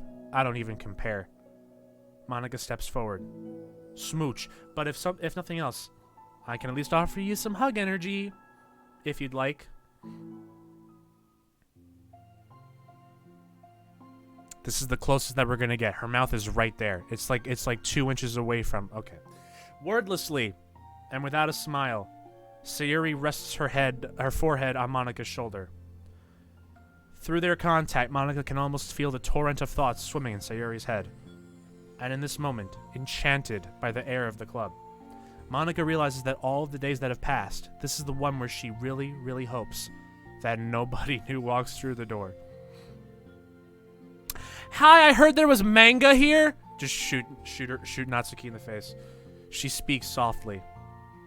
You're like the sweetest girl I've ever met. You can say anything. I'll never judge you. I might kill you, but I'll never judge you. I promise. Sayuri's breath begins to quiver. She takes several deep breaths, trying as hard as she can to start speaking, to say the things she never once dared to say out loud. Finally, she speaks in a choked voice. I'm so worthless. Alright, not the thing I thought she was going to say. I thought she was going to say, can you just put your jacket down a little bit? I thought she was going to say that. Unfortunately, not the one she went with. I'm so worthless. I'm worthless and everyone will be better off without me. She suppresses a sob as a tear falls down her cheek. I'm just an inconvenience to everyone. I'm not good at anything. It just feels like everyone just has to put up with me, and I hate it. I hate it. The more Sayuri speaks, the more she fails to control her voice. Falling victim to the overwhelming sadness, clutching at her throat and chest. Whoo, boy. I don't want to have these thoughts. I want them to go away, and now I'm making you put up with me, and I just want to die. Doo-doo-boo-boo. Just want to die. Ba-da-ba-ba. As soon as Sayori... Jesus Christ. As soon as Sayori loses her composure... Can we go back to everyone's eyes bleeding, please? As soon as Sayori loses her composure, Monika becomes determined to keep her own. She only wants to be what Sayori needs right now. So, she won't let any sadness show. Her voice comes through as soft and gentle. This isn't putting up with you. It's just being your friend. Monika offers a few words of comfort. But she knows, Sayori said it herself, that the thoughts Sayori experiences are ones that don't belong. And Monika can't magically make them go away. Without some rope. Okay. The most she could do is help Sayori. You know what? I'm going to give myself a headache on purpose. I deserve it. The most she could do is help Sayori battle them like any good friend would do. Yay! You have so much value. To me and your other friends too. This club wouldn't... Ow. Okay, there. I gave myself a headache on purpose. All right. This club wouldn't have been the same without you. I really, really mean that. You coming here was the best thing that could have happened. Even if we never got any other members, I would still be happy. That's what brought you here. That's what you brought here. You brought us a vision, and you also brought happiness. And that's your favorite thing to do, right? Sayori doesn't respond, but Monika feels her gently nod. No more words are needed between them. They can't talk because their lips are currently occupied. The two share their embrace for a while longer, Monika letting Sayori take as much time as she needs. Once her breathing steadies and her sniffles fully cease, and Chris's headache stops, Sayori lifts her head and wipes her eyes. I guess I needed that. Some days are harder than others. Well, I'm here whenever you need me. But any other time, I'll make sure that things are the way they usually are. If that's what makes you happy. Thanks. You're the best. No, you are.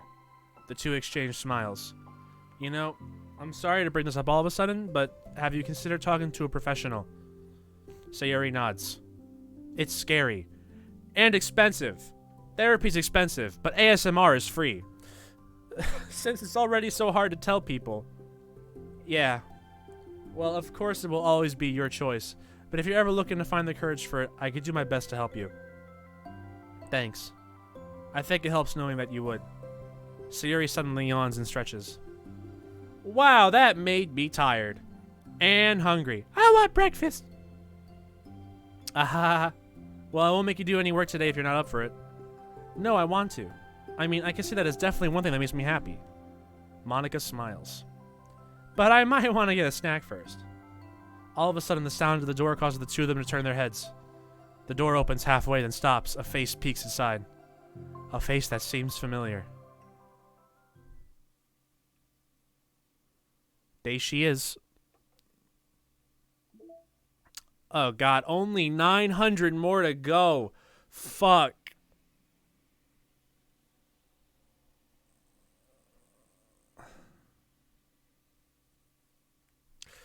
Oh god, if that was the first one, I couldn't make it through the first one, bro. I'm a little bitch pot, short and stout. This stream was a mistake for a multitude of reasons. My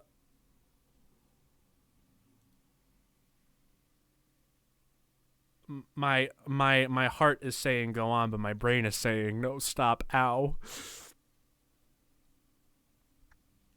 Let's go for it. We gotta see that vending machine again, bro. We gotta get them vending machine graphics.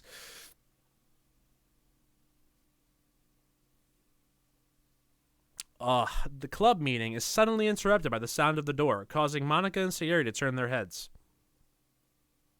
The door opens halfway, then stops. A face peeks inside. A face that seems familiar. Ooh!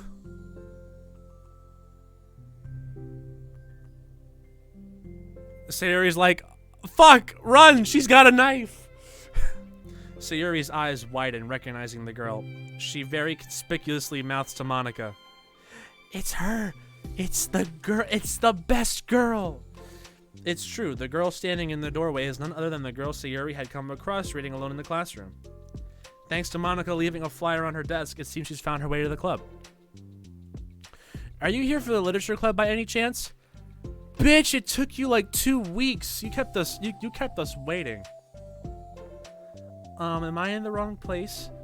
No, you're not. This is the literature club. Please come inside. The girl fully steps in the door, but continues standing against the wall, avoiding eye contact. She moves her PNG 2 inches to the right. Sayuri continues to fail containing her excitement.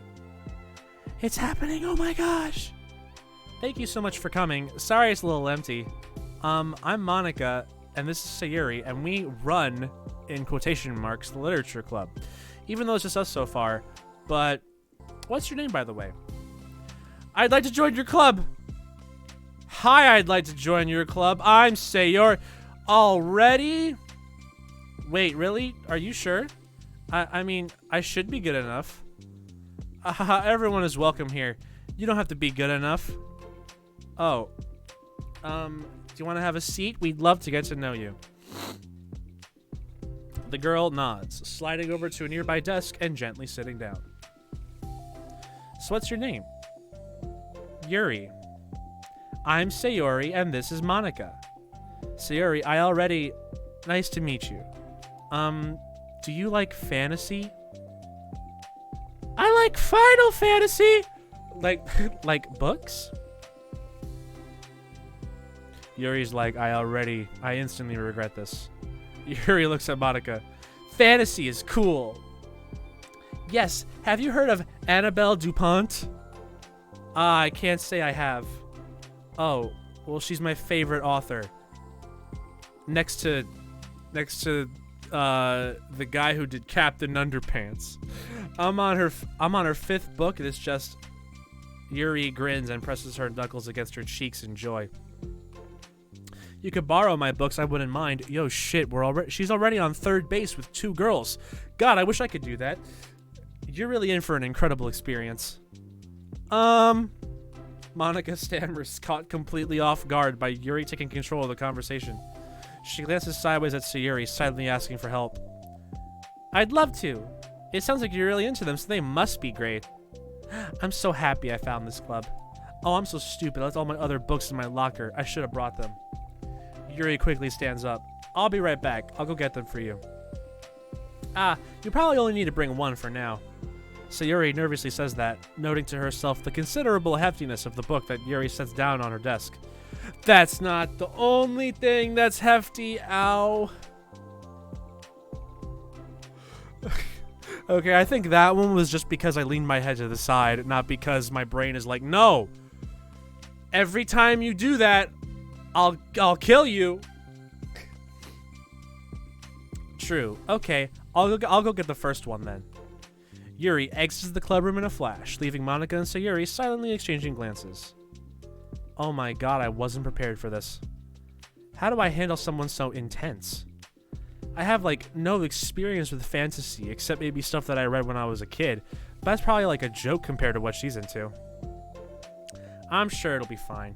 In fact, I think it's neat that we have different people who are into different kinds of literature. They're finally holding hands! Finally! Yeah! We did it! It'll be fun to learn from each other. Yeah, I mean, I don't disagree, but what if this is her only interest? Doesn't it kind of seem like that? Monika, don't you think you should be more optimistic? We have a new club member. There shouldn't be room for anything but being happy.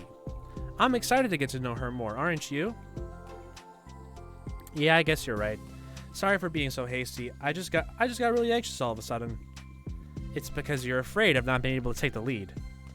What the heck? It's kind of scary how you can point things out like that, Sayuri. I just like learning what makes people happy or sad. Yeah. Hey, you know what? You'd probably be great at helping Yuri feel comfortable here. Maybe you could take a break from helping me with the administrative stuff and just focus on spending time with her. Yay, that's exactly what I want to do. Fuck you, Monika.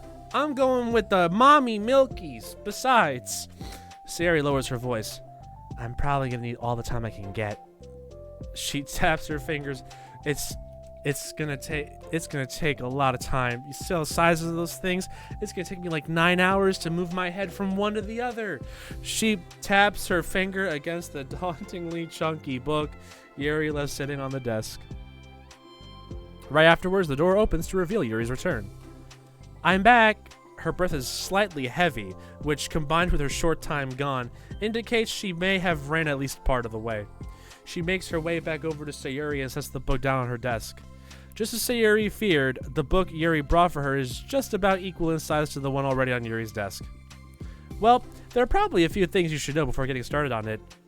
There are some things that are more explained in other books that take place in the same universe, so going over those would be good to keep you from getting confused at the start. Sayuri nervously interjects. Well, I was thinking that maybe today we could just get to know each other a little bit more.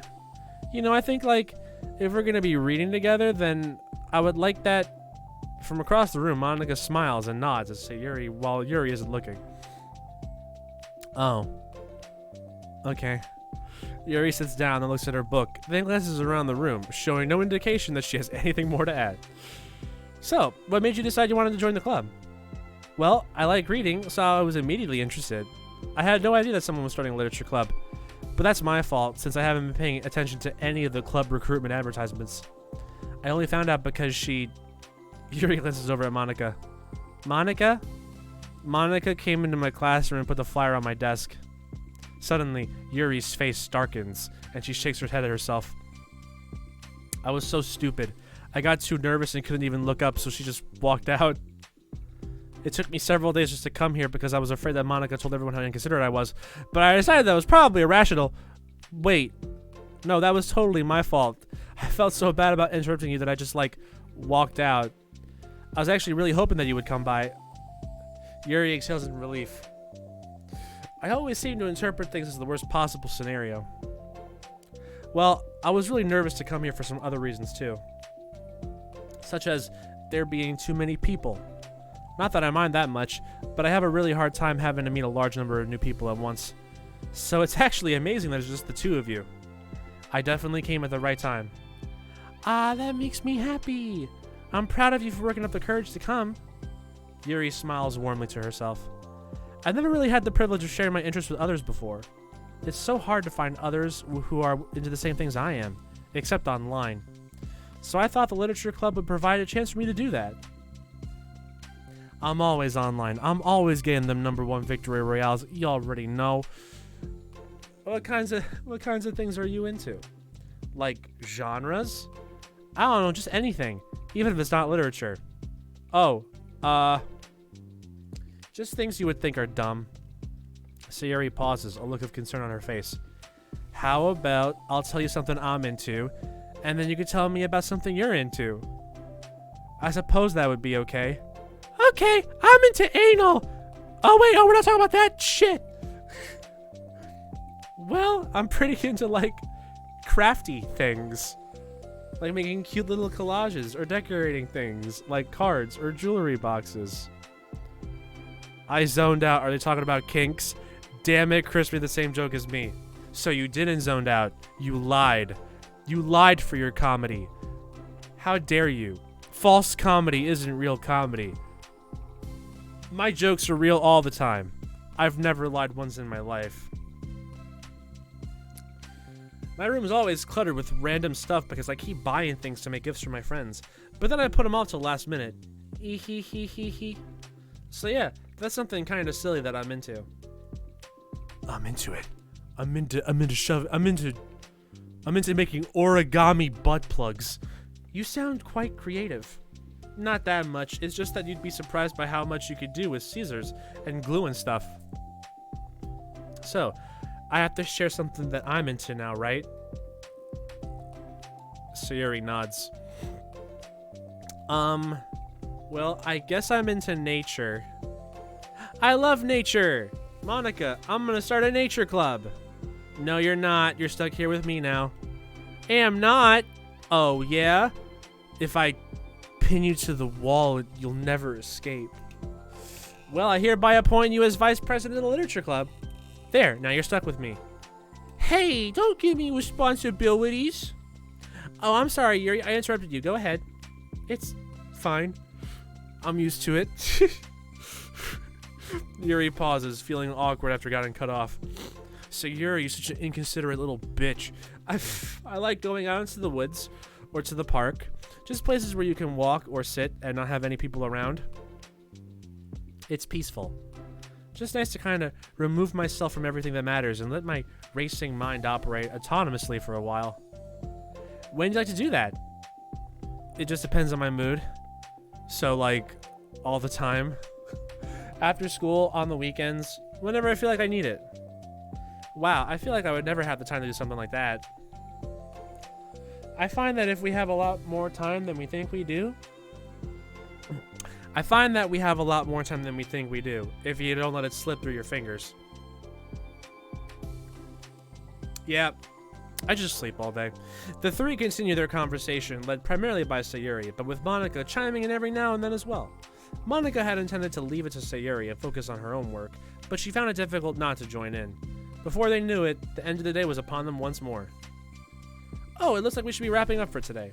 So, are you two going to be starting on that book the next club meeting? That's the plan. I'm so excited. And I just can't hide it. Sayuri beams. Yuri collects her things. Once packed, Yuri wordlessly waves to Sayuri and Monica with a gentle smile.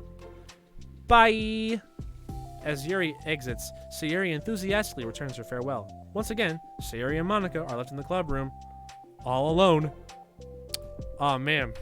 What are we gonna do with all these dildos lying? Sayuri, you are a lifesaver.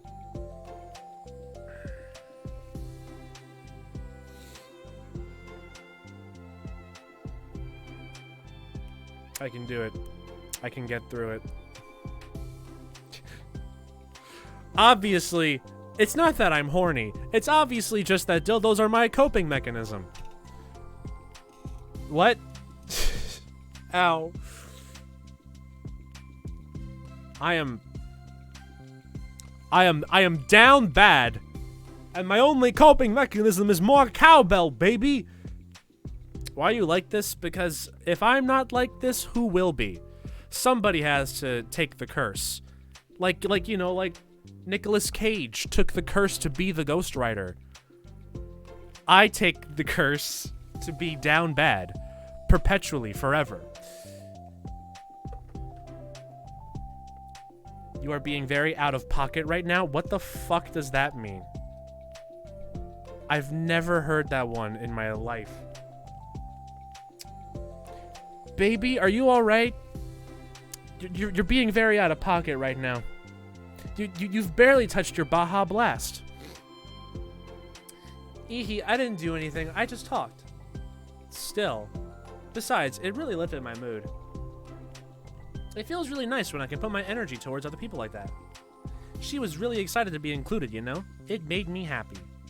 Well, there's no doubt in my mind that she'll have a great time here, with you engaging her. How are you feeling about starting the book with her next meeting? I'm kind of scared, but I think she'll be happy as long as I'm trying my best. I think you'll do great. Sayuri doesn't make it past page 1. She's already asking, like, what 5 words mean. Chris, I hope you stay safe. They say the ball sweat bandit has been seen near your area. Fuck, they found me. I mean, you're right. Thanks for the warning. I'll still clear of him. The ball sweat bandit. That guy. Thanks for the heads up. Shit. After the surprise of a new club member, it seems like everyone has their spirits lifted with something new to look forward to. I'm the ball sweat bandit. I'm here to steal all your ball sweat.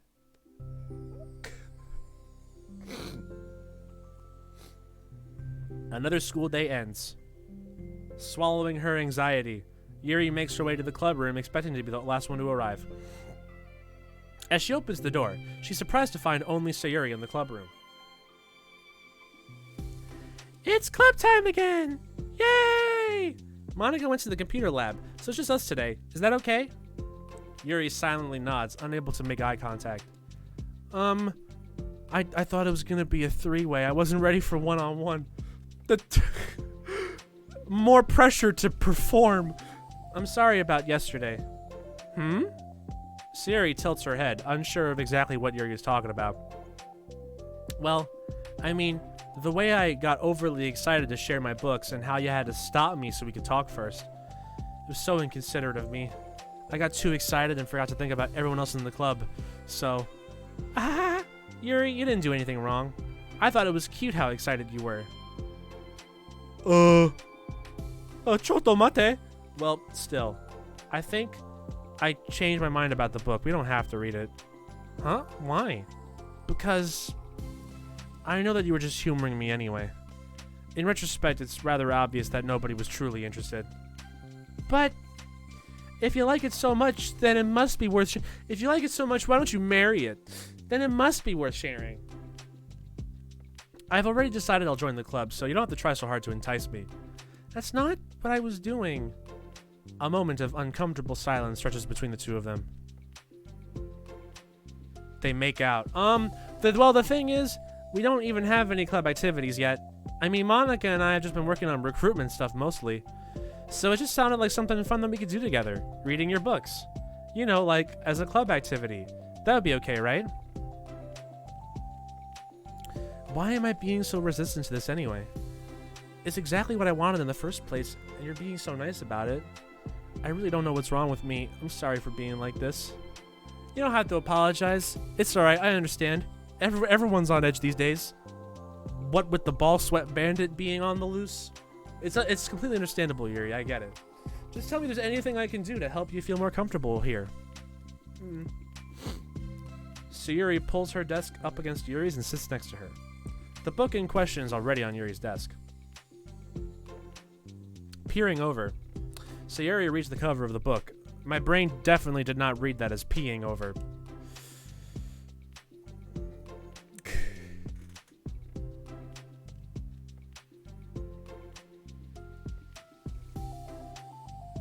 Yo, this song is a bop.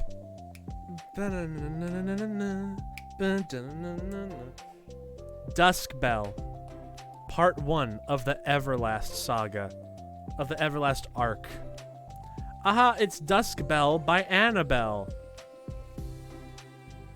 Sorry, I'm ready now. Oh, right, I should probably get some paper. Yuri grabs a spiral notebook of hers and tears out a few sheets of paper. Wait, how come you need paper? Oh, it's useful to draw things out sometimes, like maps, timelines, family trees, or just for taking notes. Notes? Fuck this shit, I'm out. Nobody told me we'd have to do notes. Yes, that's an effective strategy. I agree. Exactly. I'm sure it'll be especially helpful for someone new to the genre. Monica, save me. Save me, Monica. Sayuri's joke flew completely over Yuri's head. That was a joke? Excuse me? Yeah, good joke, bro. Good joke, bro. But thinking about it, she decides that it's probably for the best that it did. Well, I'm not used to having company through this, but I'll try to help make it as accessible as possible. I trust you. You're like super smart. Oh, please. Yuri tries to dismiss the compliment, but she can't hide her smile and light blush. I've only hacked the government once. It was no big deal. You can't generalize intelligence. I'm only smart in the things I have a lot of experience with. Contrarily, I'm awful at anything involving real people. Cheers, bro. I'll drink to that with my fake. I should probably let me refill my water bottle. Let me do that at the very fucking least. I'll be right back again. And this time it's not to go cry. Maybe later, but not right now.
Alright, baby. Fuck yeah. Room temperature sink water.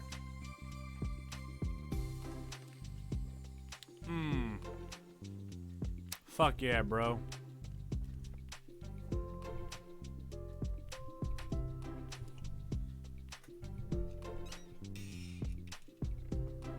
Oh my god. With any luck, this will be the shortest side story, because god damn it. It won't. Is it safe to take another Tylenol yet? The last one I took was like 4 hours ago. I don't know if it's safe. I don't know if I should take another one. Contrarily, I'm awful at anything involving real people. That should be evident enough from the 2 days I've spent here so far. So in my eyes, it's everyone else who comes off as smart. Especially you. No! Sayuri rubs her shoulder against Yuri's. Oh, yo, shit, dog. Whoa. Whoa, hold on. Alright, yo, kids are watching this. Jesus Christ. Unbelievable. Sayuri rubs her shoulder against Yuri's. You're such a sweetheart when you're not being shy. Oh, there you go, Sayuri. You fucked it up. You fucked it up, Sayuri. Anyway, would you like to get started? Okay. After the minor diversion between them, the two get back on track with their planned club activity. Yuri begins to guide Sayuri through the basics of the fantasy world her story takes place in. The more of it she details, the races, factions, history, elements of magic, the more questions Sayuri seems to have. But despite Sayuri's expectations, Yuri eloquently guides her through it in a way such that it's fun to follow along. It becomes evident that the world-building aspect of the story, not just the story itself, is one that Yuri finds her passion leaning towards. Man, the book sucks. I'm gonna watch the HBO show instead. Yuri's like, no, don't watch it. The last season is terrible. Don't. How do people come up with this shit? It's like the exact opposite of the kind of writing that I do. What kind of writing? Oh, like poetry and stuff like that? Here, you should read my latest poem. Oh, fuck, not that one. Oh, no. Not that one. That's not a poem. I don't know who wrote that. The things I write are like just putting down the feelings that come into my head, you know? But this is like, there must be so much planning and hard work. Ah, you're into poetry? I think there's an appendix that includes some of the kingdom's written works, like poetry and folk songs. No. Yo, Sayuri's fucking hyped. Ahaha. Yuri giggles, filling Sayuri's heart with happiness when she realizes it's the first time she's heard Yuri laugh. It means Yuri must be having fun. Anyway, I think we can get started reading now if you're ready. Okay, but I can't read very fast. Oh, that's fine. I'm very patient. Patience is something I pride myself in. I see. Don't worry, you'll know if I'm getting impatient if my eyes bug out and I bring out a knife. If you don't see a knife, don't worry, I'm chill. This doesn't happen often, bro. Sayuri jots Yuri is patient into her notes. Hey, that's for the book. I'm just kidding. No, I'm not. But I'm kind of glad you're patient because I need that sometimes. A lot of times. All of the times. Sayuri flips through the first few pages of the book, getting past the table of contents. Okay, I did it. I read the table of contents. I can do this. Okay, chapter 1. The room becomes silent as the two of them begin to read. But the silence only lasts for a moment before Sayuri speaks up again. Yeah, there we go. I called it. What does vindicated mean? Well, in this context, it essentially means that he was proven innocent. It's okay to ask questions, right? Of course. No, fuck you. Sayuri turns the page. Are these footnotes? A lot of the dialogue has cultural references that require explanation to be understood. The two continue reading. Yuri's relaxed expression remains unchanged. Meanwhile, Sayuri is struggling not to shit herself violently. Sayuri's expression grows tense as she tries to make her way through the dense text. Up until now, their expressions had been reversed, with Sayuri easily navigating social situations and Yuri struggling in them. But my how the turns tabled. Wait, are you talking about the past right now or the present? Where? Right here. They're talking about the past. These paragraphs are describing a flashback that Barnes is having. They're having a flashback on page 2? This book fucking sucks, dog. But they didn't tell me that. It's implied from the context.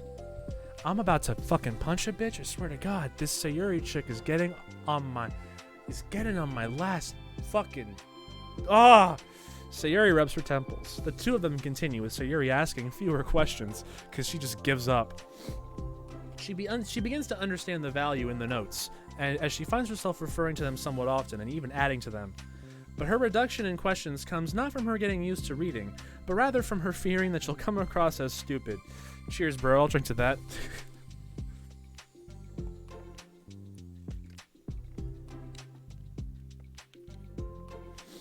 At last, Sayuri reaches the end of the chapter. I think we can stop here for now. Oh, thank God, I hate this fucking book. I mean, okay. Sayuri takes a deep breath and closes what little of the book she's gotten through so far. So, what are your thoughts up to this point? Sayuri tries to find words. Am I doing well so far? I'm not sure I understand. Well, I don't know. When it takes me so long to read and understand things, it makes me feel really dumb. Ah, but I really like how into it you get.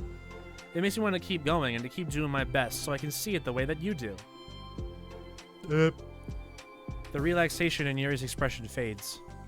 I see. Yuri quietly gathers her things. We can continue tomorrow, right? Yuri pauses, then shakes her head. We can do something else tomorrow. But I'm sorry. Wait, sorry for what? I don't understand. I'm sorry. I don't want to do this anymore, that's all. I'm sorry that I made you. Just fucking kiss already. Good God. Yuri leaves. You weren't making me. Sayuri is left alone with her words. How did this happen? We were having fun just a second ago. It's my fault. I said something stupid and hurt her. I should have just told her that I enjoyed it. Monica trusted me with this. It's the only thing I'm good at, and I still messed it up. I should write a sequel to the poem. Sometimes I really want to die. It's critics rave. This is the best sequel of all time. What if she doesn't want to come back? Drowned in guilt, Sayuri stares blankly at her desk spread with notes. The book sits next to them. Right. If she wasn't coming back, then she wouldn't have left the book here, right? Unless she just forgot to take it with her. Ugh, this is horrible. Was it really because she thought I wasn't enjoying our time together? Or maybe she wasn't enjoying our time together because I'm not good enough. Probably let her down so much by having trouble following along. Yeah, I'm sure if I was smarter, she'd be having so much more fun. I need to do better for her. Time to become a big brain omega alpha genius. I got a new picture! I got new pictures. All right, look at this one. Let me look at this one. Look at this one. Monica and Sayuri are just doing their own thing, you know. They're in their own little worlds. But Natsuki and Yuri, they're sharing. They're sharing one. They're sharing space. They're sharing because they're caring.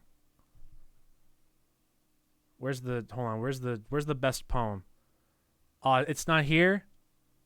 The best poem, the smudge poem. I was gonna make that my wallpaper. I guess this one will have to do.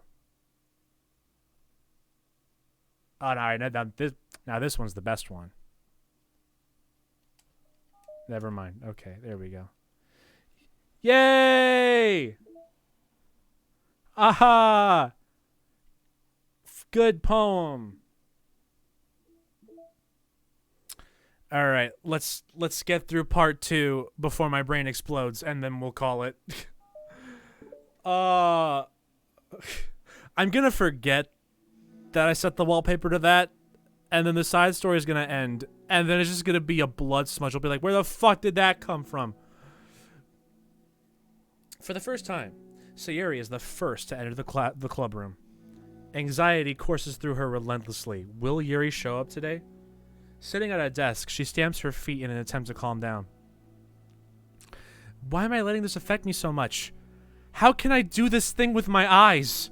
Where I turn them into triangles? This isn't supposed to be a video game yet. I'm doing everything I can to make Yuri happy, but my best wasn't good enough.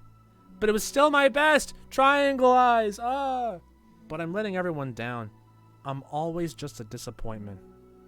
Sayuri continues to wrestle with her self-deprecating thoughts. Every tiny noise causes her to lift her head in anticipation of Yuri's arrival. Ellipses. Minutes pass and nobody enters the club room. Not Yuri or Monica. Or anybody else with pink hair. Nobody. Gosh, I'm so late.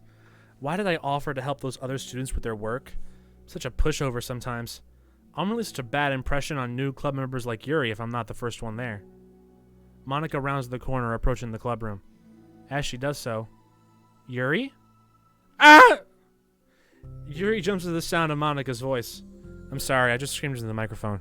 That was probably the lowest I've ever given, and because I increased the volume, it was still probably. Good morning. How y'all doing? Hope you had a nice nap. She's sitting outside the club room against the wall next to the door. Embarrassed, she quickly closes the book she was reading and stands up. Oh gosh, I'm so sorry I'm late. You didn't have to wait outside for me. The door to the club room is open. It's not... Yuri stammers, unable to explain herself. She peers inside the club room through the window, then looks away. Actually, I was wondering if I could help you today instead. Huh? Me? With club publicity stuff? Club publicity? Yes.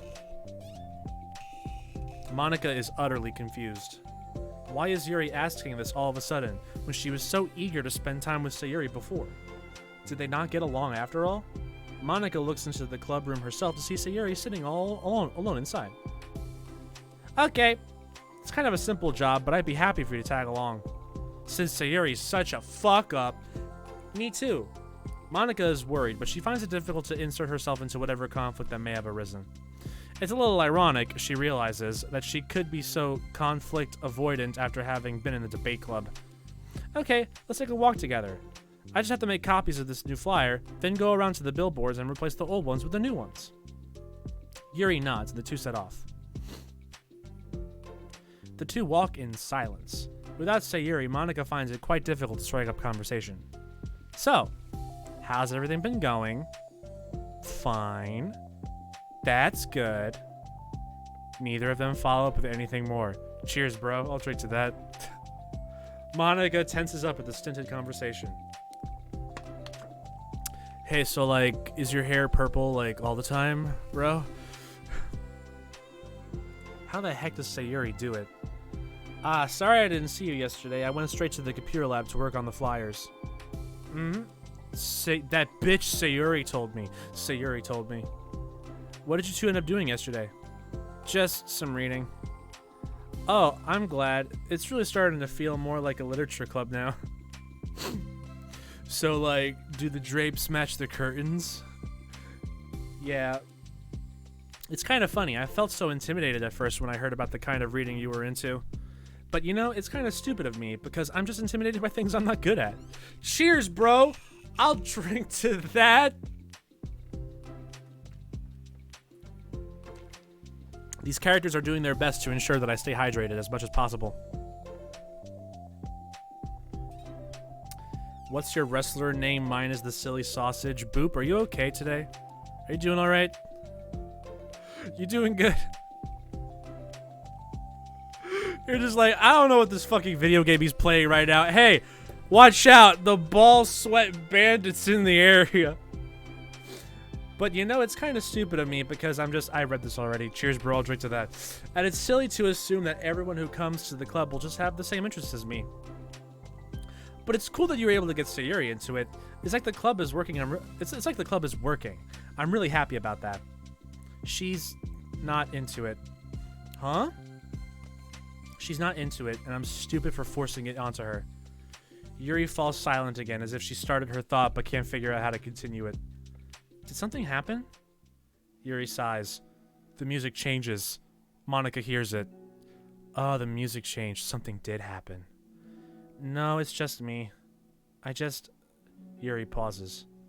I'm thinking. A moment passes in silence, then Yuri shakes her head. I shouldn't be complaining to you all of a sudden. Don't be silly, I won't think you're complaining.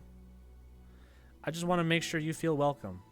If it's important to that, then you can tell me anything. I don't know what my fucking wrestler name is, Boop, alright? What do you want from me? My wrestler name is, fucking...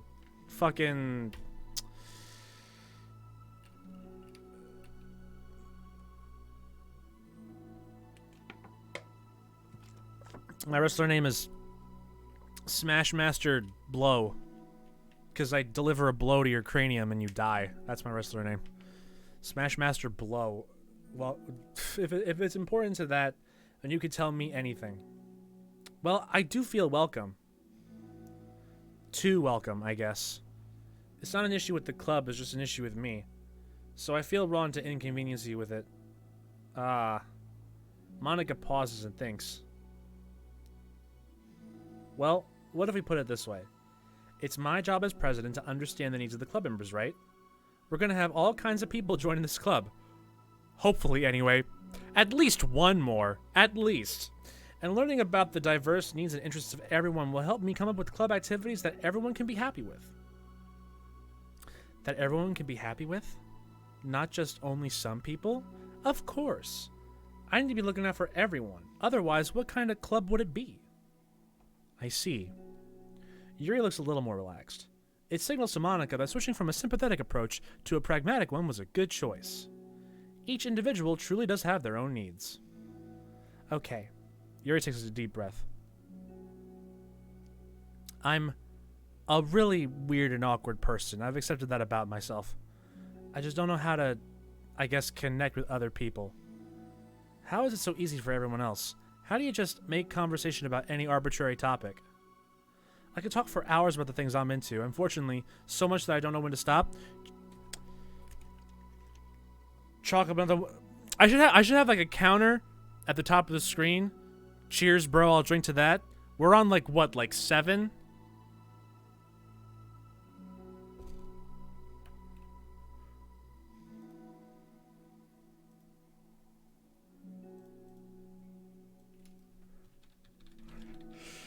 I'm an idiot.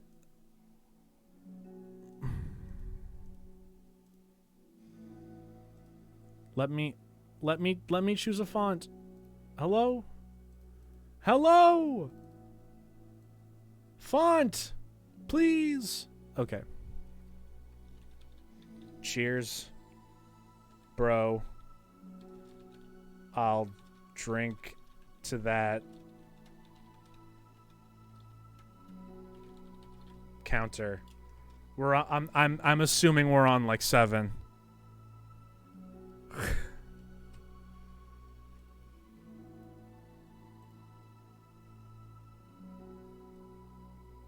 Where the fuck is it? Where'd I put it? Hello?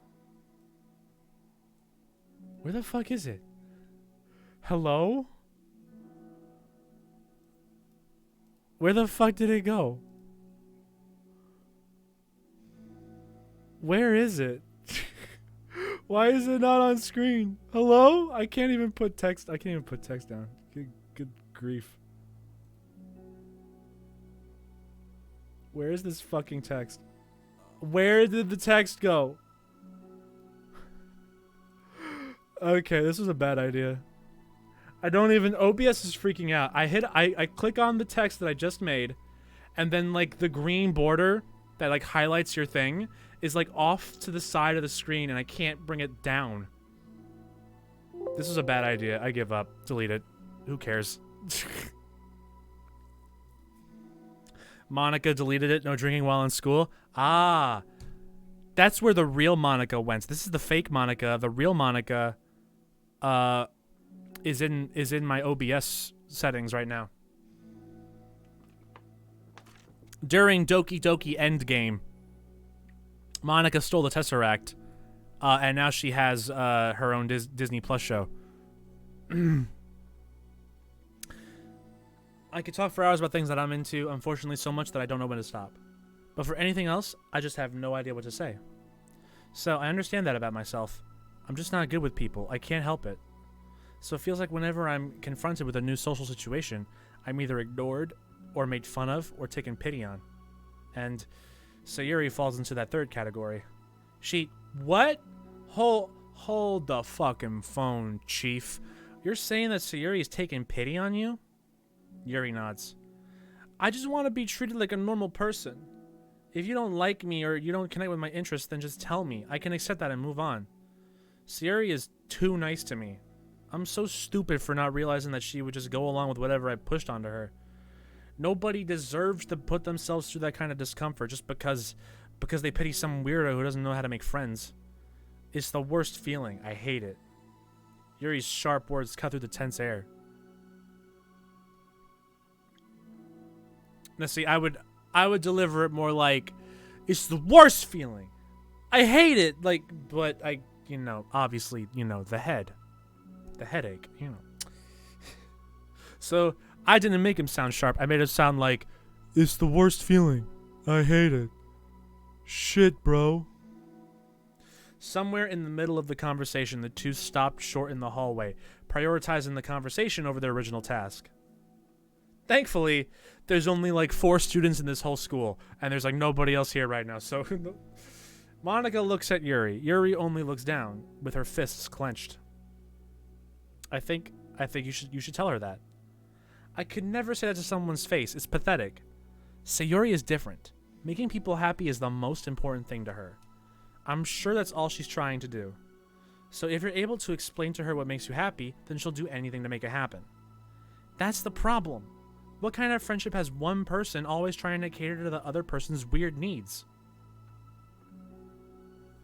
I'm sorry, I'm making myself sound so... No, I think I'm starting to understand. Monika hesitates to finish her thought out loud. It's something that Sayuri would be able to say better. Sayuri is someone who will give anyone however much kindness they need in order to smile. But Yuri, who has difficulty accepting kindness, must be driving Sayuri to be even more assertive in her kindness, further exacerbating the matter. Neither person is to blame, but it's an issue that can't be resolved without them understanding each other better. Sayuri wants to be your friend. I promise that. It's okay for different people to have different needs. I mean, Sayuri, she has her own needs too. But good friends work together and can be what they need for each other. You just have to have good communication and talk about it. I don't have good communication. Yuri stops and shakes her head. I'm sorry, I didn't mean to say that. My head is just, it's so resistant to everything. I'm pushing such a kind person away from me because of it. Cheers, bro.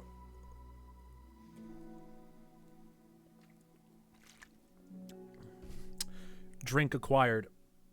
Yuri pauses to think. I'm so tired of this cycle I'm creating for myself. I think I'm so afraid of people pushing me away that I just push them away first. How thoughtless and immature of me. So fucking... I'm such a fucking... I'm bleeding gray for some reason. Yuri takes a deep breath and exhales. I didn't mean for this to turn into a whole venting session, but I understand now that I just need to communicate with her. Ahaha, you're totally fine. It's for the club, remember? You're just helping make the club a better place for everyone. Yeah. Yuri falls silent again. She looks like she wants to say something. This kind of critical thinking is something that I'm really bad at. You know, about people. So, thank you. Anytime. Monika smiles at Yuri. For just a moment, Yuri finds it in herself to meet Monika's gaze. Longingly. Returning a shy smile of her own. What's up? What's up, girl? What's good? Yo, I'ma buy you a McDonald's Happy Meal, girl. That's how I feel about you. I'ma get you the McDonald's Happy Meal. I'm gonna get you them Pokemon cards, girl. Chris, do you want to go to Whataburger with me? Boop, are you okay? Are you okay? Basta with. Are you okay? Yeah, let's go. Let's pick up some. What are they even fucking? I've never been to Whataburger. What do they even fucking sell? I keep hearing about Whataburger. I mean, obviously, I assume. Okay, all right. I know what they sell. They sell burgers. Ha ha ha. I don't even know what else they got. I hope that's water, Chris. It's gamer girl bath water. Yes, correct. Whataburger doesn't even exist in Canada. Well, then come on out. Come on down to America. I've never even seen a Whataburger building, let alone eat in there. I don't know where the fuck we got them shits. Come on, everyone. Let's all go to Whataburger. Give me your address, homie. I'll be there in 5-10 minutes. Aight. Okay, my address is 123 Whataburger Avenue. That's right. I lied to you. I live at Whataburger. I'm already here. Already here, dog. Let's get slam them burgers. Yuri and Monika finish replacing the old flyers with the new ones. More accurately, Monica mostly did the work while Yuri followed along. But as the club room once again draws near, so does Yuri's confrontation. I can't do this. Yes, you can. It'll be great. Yuri sighs and shakes her head. I'm never gonna feel confident enough. I just have to do it. If I don't do it now, I never will. Yuri starts toward the door, but then turns to face Monica. You're not just gonna wait outside, are you? I could take a walk. Want me to get you a coffee or something? Actually, I prefer tea. I like to make my own, though, so please don't worry about it. Although, I suppose that's one downside of reading here in the club rather than at home. I don't get to drink tea while reading. Sorry, I guess that has nothing to do with this. You know, now that you mention it, I bet we could get permission to keep stuff for tea in the club room. I'm glad that this story answers all the hard-hitting questions that we had the first time. Like, why do we have a tea set in the club room? And not something like, why does Monica make Sayuri hang herself? That question's not as important, but thank God that we got the tea one. I was losing sleep over that one, dude. You can use, like, an electric kettle to heat up water, right? Would that really be possible? I'll look into it. I think it'd be great. Yuri smiles and nods at the thought. Well, I'll be back in a bit. Good luck. Monica waves at Yuri, then turns around and departs down the hallway as Yuri's smile fades once more. A moment of daydreaming about tea. Her sexual fantasies about tea. Just pouring tea all over herself. Ah, fuck, it's still hot. Her skin is melting off. Ah! Surprise, it's a horror game again. I tricked all of you. It's enough to... Jesus Christ. Isn't enough to save her from the anxiety of the task that lies before her. But it must be done. Taking one more deep breath, Yuri timidly opens the club room door. I hope in one of these stories we see Yuri bring in the wine that Monica told us about. That actually happened? For some reason? Like, I remember that, right? But I thought that was, like, in a fan mod that I watched. They mention it in this game. Like, I know that's a thing that, like, circulated among everybody, but I was like, I don't remember that happening in this game. I thought it was just, like, a thing that, like, was in a mod somewhere, and everyone, like, ran with it. Kinda like how I forget that, like, Ryuji's hair wasn't always blonde. I forgot, like, was that in the game? Or was that a fan fiction thing that circulated? I'm pretty sure it's in one of Monica's Just Monica dial. Alright, okay. It's probably in there. Yeah, alright.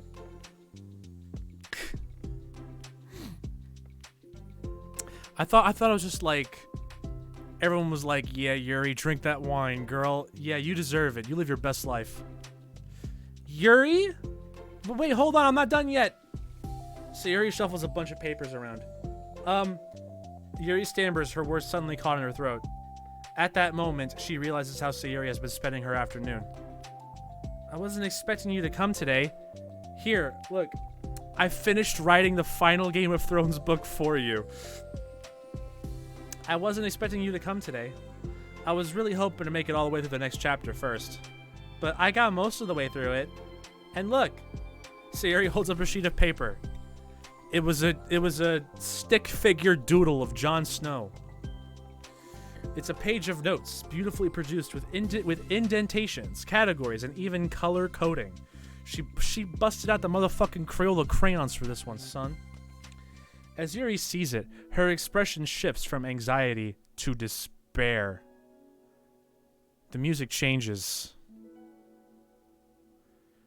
Boop. I need you to ban yourself, all right? You're if your special someone wanted to go to a food place with you called the Tickled Pickle, would you go? I mean, I'm not a big pickle person to begin with, so I'll pass. I've had, you know, depends on the pickle, right? Like, I've had, like, jarred pickles in the brine. Like pickle chips in brine. Those are good. I could just, like, eat them out of the jar, like as a snack, no problem. But like a regular pickle, Like, or like a big pickle? Nah. I can't shove that thing up my ass, too. Okay.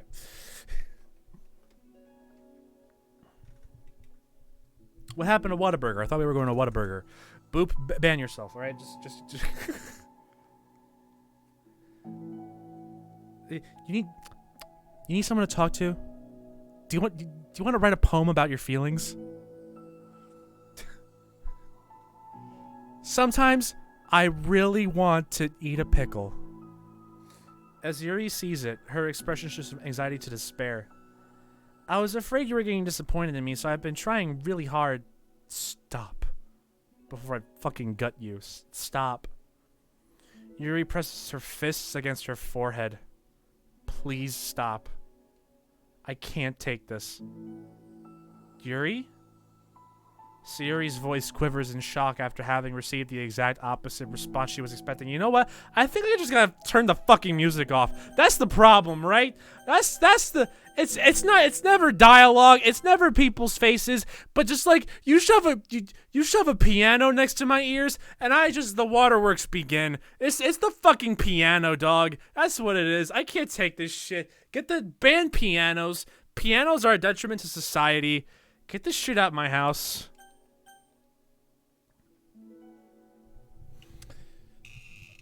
Sayuri's voice quivers in shock after having received the exact opposite response she was expecting.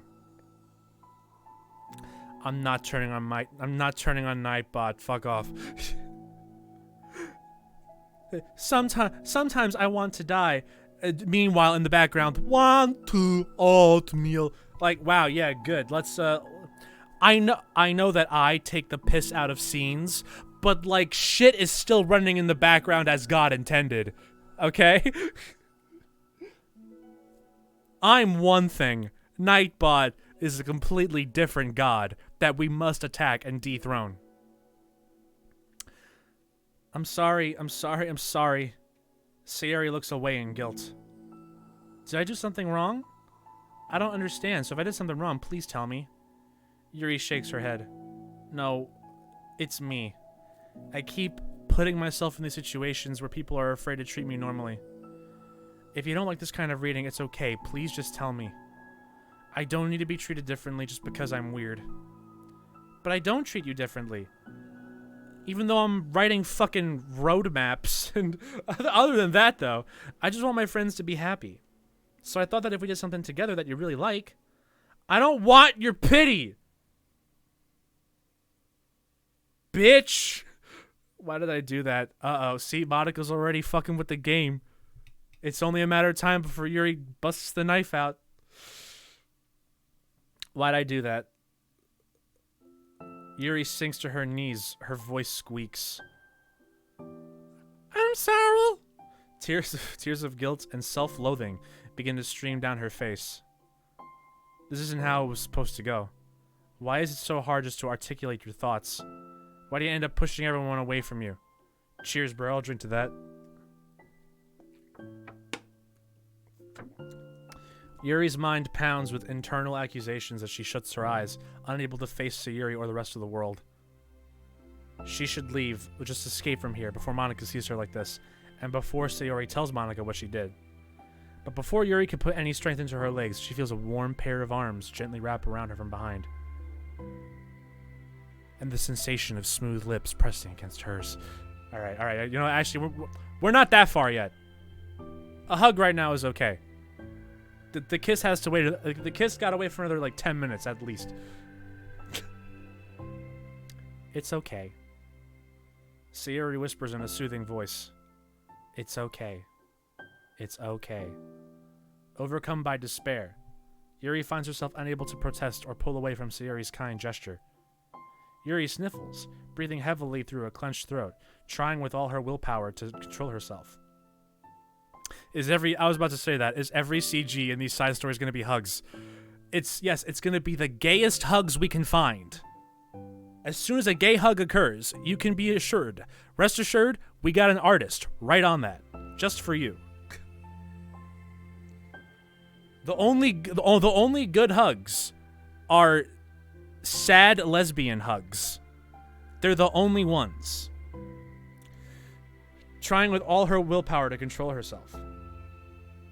I understand. I understand that the things you're feeling in your head are different from the things you're trying to say. I know that must be what you're feeling right now. I promise, I understand that. So I'll give you as much time as you need. When you're ready, just tell me your feelings and we'll talk about them together, okay? Yuri's been in the club for 2 days. It's like, damn. Yuri sniffles again and nods her head. She gives herself a minute to compose her thoughts, then speaks while steadying her voice. I think that I've gotten so used to people being weirded out by me, that it feels like anyone who's nice to me is just doing it out of pity. I'm so horrible with people. So it makes me not want to believe that someone can actually like me for who I am. Alright, you know what? Good thing that the cheers bro, I'll drink to that text didn't work, because I would have to just give up and put an infinity symbol next to it. And I don't know how to do that in OBS, so... Yuri pauses, but Sayori doesn't interrupt. Rather, she waits for Yuri to continue. I got so excited when I joined the literature club. I thought that it was finally my chance to make friends through my interests. Because my interests are the only things I know how to talk about. It's all I have going for me. But then whenever I catch myself getting overly obsessive in front of other people, it feels like I'm making a fool of myself. I hate myself for it. Ultimately, I just want to be treated like a normal person, but how am I supposed to expect that when I can't behave like one? I just want to learn how to get along with people and stop ruining things for myself. That's all. Yuri finishes her thoughts, feeling more steady after having gotten them out. Sayori, who can feel Yuri's breath rise and fall from beneath her arms, realizes that as well. Thank you for helping me understand you a little bit better. You know, you were so great at helping me while I was reading. So I'll help you with the thing that you need to. With the things that you need to. It's only one thing. But I feel like it would just be frustrating for you with how much patience I require sometimes. Ehehehe. That sounds kind of familiar. I couldn't stop worrying about that while we were reading. I was so afraid you'd get frustrated with me. But I would never do that. I did my best to reassure you by mentioning how I have a lot of patience. Yeah, I know, but my irrational fears just won't be quiet sometimes. I'm sure it's the same for you, right? Yeah. Irrational fears. Well, you know, there's no way that you could frustrate me, because I already like you as the person that you are. Alright, no, I'm sorry. Actually, there's one way you can frustrate me. Your lips are currently too many inches away from mine. We have to fix it now. I know you said you have a hard time believing that, but I promise that it's true. You don't have to be a social person for people to like you. I think you're really considerate in your own way, you know? Worrying so much about people's feelings. We're all kind of weird. It's a literature club. Ha ha ha ha. We're fucking lame. Man, we suck. Man, we should all just slowly kill ourselves. Except Monica. Obviously, as you know. But it's the best part that we're all different and have different interests. Like about the book. I'm reading it because I want to. I promise that's what I really want. Again, my comments are quite literally not unfounded. Them motherfucking shits already happened. Fam. I'm reading it because I want to. I promise it's what I really want. It's a bit of a struggle, but try not to mistake that for me not enjoying it. I mean, we could never discover new things if we didn't try them first, right? I want to learn the reasons that you love it so much. And in the end, if it's not for me, then I can say that. But I'll be glad that I tried it and learned more about you. Plus, you're like super duper smart, and I want that to rub off on me. There's something else I want to rub right now. I want to... Yuri fights back a smile at that.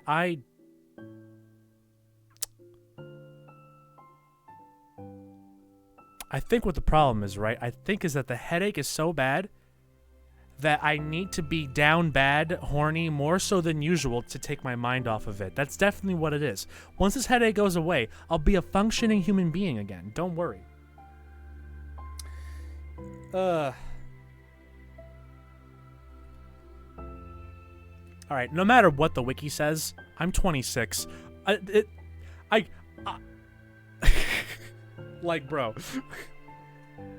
I'm gonna be fucking 40 years old streaming Doki Doki Literature Club plus, and I'll be like, yeah, Yuri. No, it's okay. The wiki says that she's 18. Also, I'm 64. I'm old enough to collect Social Security. But it's okay. The wiki says she's 18. It's fine. Jesus Christ. Yuri fights back a smile at that comment. Already, the heavy atmosphere surrounding her seems to have evaporated through the caress of Sayuri's arms. Your hair is so pretty. Jeez, yo, chill. Gotta buy her dinner first. I always wanted long hair, but I was awful at taking care of it, so I cut it all off. Yuri's tension relaxes. For once, she feels okay just listening, rather than worrying so much about saying the right thing. Sayuri, sensing Yuri's comfort, lets her rest. It must be so difficult for her to feel relaxed around other people. But if the literature club can make it happen, then it's something that she deserves to experience.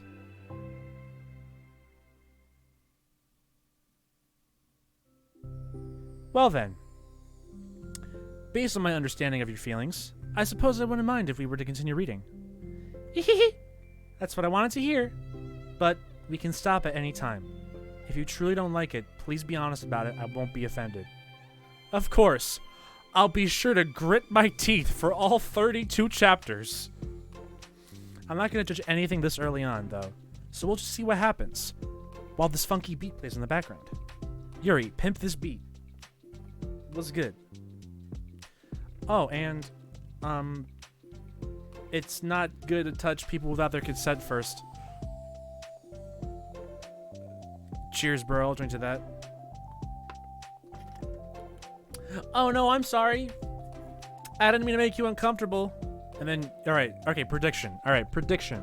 Yuri blushes, does that thing where she puts her head to the side and says, but it was okay if it was you. Or something along those lines.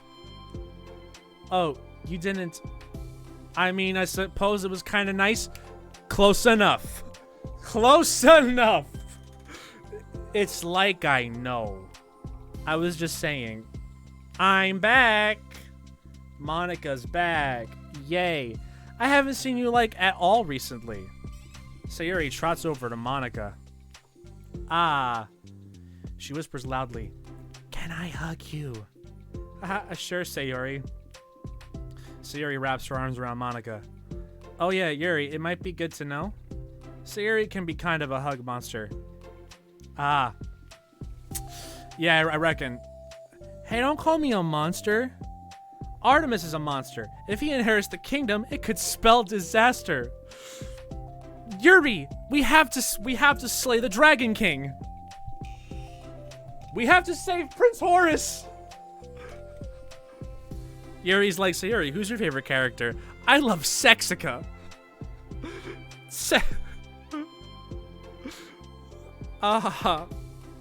Yuri laughs. Monika perplexedly looks between the two of them, then smiles. Well, I'm glad you've been enjoying your reading so far. It's like our first real activity as a literature club. About that. Well, you've been so patient with exploring my interests. I think that it would be inconsiderate of me not to return the favor to you and learn about the things that you like. Yay! Do you like poetry? Yuri smiles. I fucking hate it. This sucks. There it is! Yay! Alright, more mail. Let's uncover more lore. I've Laster, OMG! OMG. Okay, who's responsible for creating a Twitter account for Monika? I forgot that that's actually a thing. I think it's hilarious, but for God's sake, don't tell Paula. Ha ha ha. It would get 404'd in a microsecond.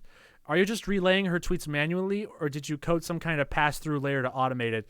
Based on the contents of the tweets, e.g. not screaming for help, I assume they're coming from the control simulation.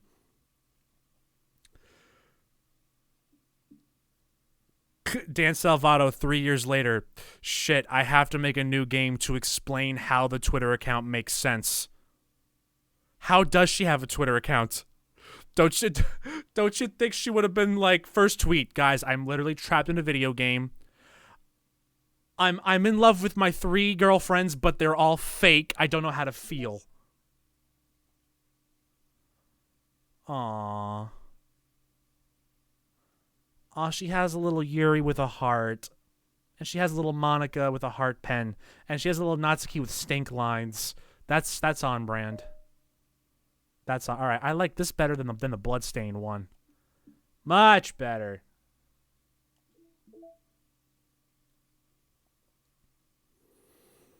All right. If I didn't have a headache, I would do one more side story, like, you know, like 3 and 3. But I gotta call it. I pushed through as much as possible, but I've had this headache for a week. Someone make it stop. Please. Please, I'm begging you. All right. Let me double check my schedule because so for the month that I've been at this new job, it's consistently been Fridays and Saturdays off. But now this week I have different days off, so I might actually tomorrow's definitely out. Let me just check real quick. Tomorrow's 100% out, but maybe.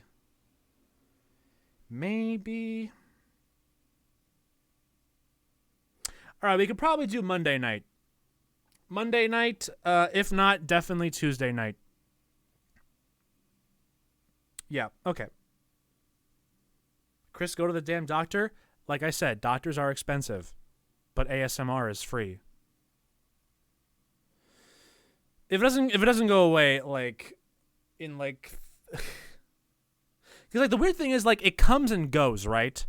Like, obviously, I mentioned that I took a leave in Tylenol. Those have not worked, but then like I'll lay down to go to sleep, and like I'll still have it, I'll still feel it, but it won't be pulsating, right? It's just, I don't know, it comes and goes, especially if I lean over too much. I don't know what the fuck that's about. If I take a hot shower, if I'm just sitting doing nothing, like I still feel it, but it's not there. It doesn't hurt. But then like if I talk too much, like the last 3 hours, or if I for some reason fucking lean over, yeah, Americans, we have to actually pay for doctors. Sucks, right? At least we have Whataburger. Ha! 0.1 Chris, 0.0 Boop. Get fucked, nerd. Ha ha ha. Anyway.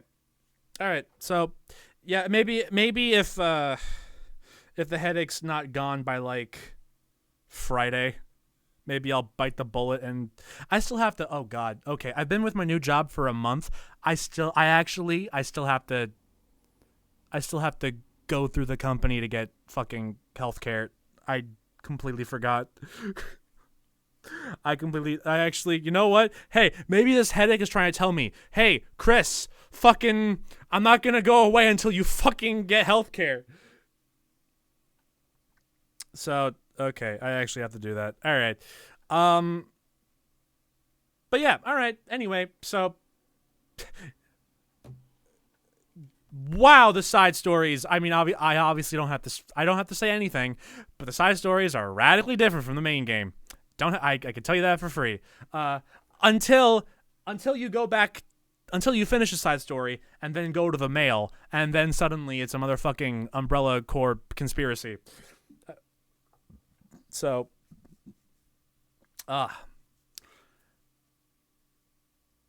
homework, math thing, study for quiz, pack snacks. That's not homework, Sayuri. Stupid. All right. I will see you guys either Monday night or if not Tuesday. Hopefully, headache is gone, so that I can bring back the Sayuri voice that I know you all know and love. One more thing before I go. I saw this before I started going live.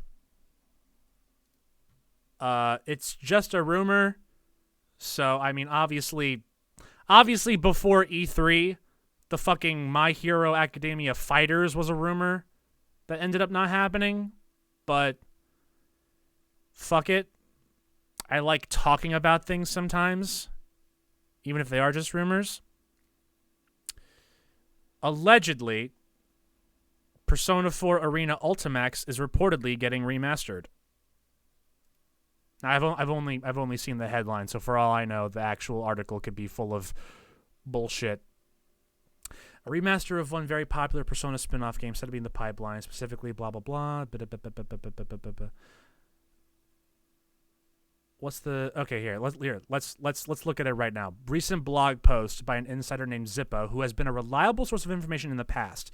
According to Zippo, Persona 4 Arena Ultimax, which was originally released on PS3 and 360, is going to be coming back to modern platforms in the future.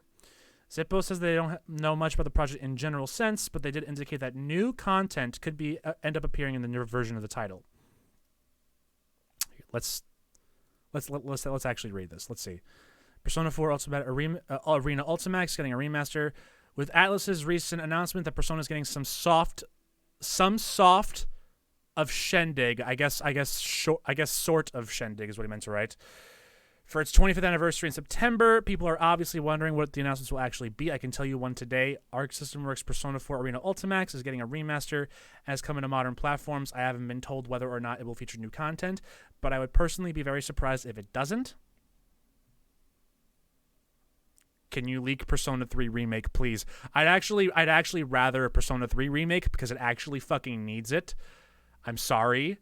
I only speak the truth. I mean, sorry. I don't know if I don't. Shit, dog. I mean, it would be nice. I guess I would prefer Persona 5 Arena. I would prefer an all new one in general altogether. I wouldn't new content is possible, I guess, because I know like the voice files for the announcer were data mined, and I know one of them they said like P5 Hero. This is like before Persona 5 came out. So they were gonna put Joker in Ultimax as like promotion, and then they were like, nah, we can't do that. Fuck, I wouldn't. I would strongly prefer just Persona 5 Arena, a new one. But if they brought the game, because obviously Atlus has a bad time, has a bad habit of leaving their games to die on older hardware.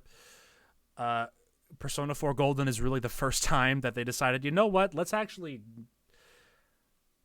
kill the Vita ourselves. Let's do it. Let's be the murderers of the Vita. So, like, yeah, like right now the best way to play any game that involves those sprites is BlazBlue Cross Tag. That's currently the best way. But if you want to just play like the game, you got to dig out your fucking PS3, bro.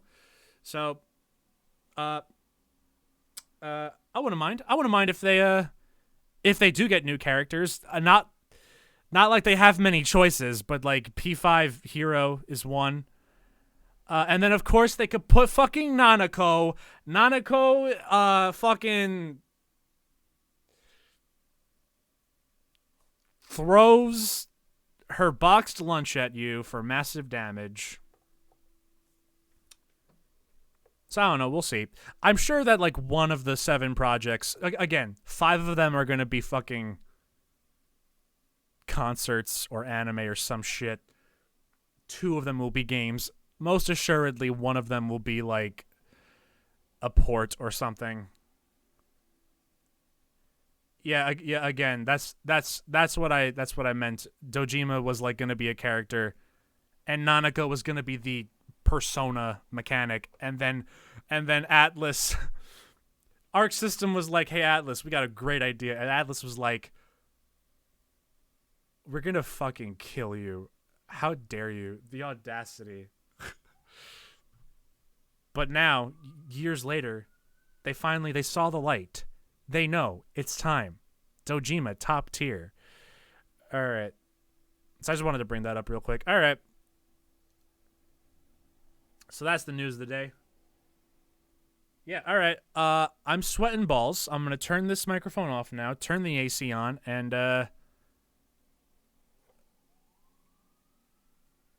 die. All right. I'll see you all.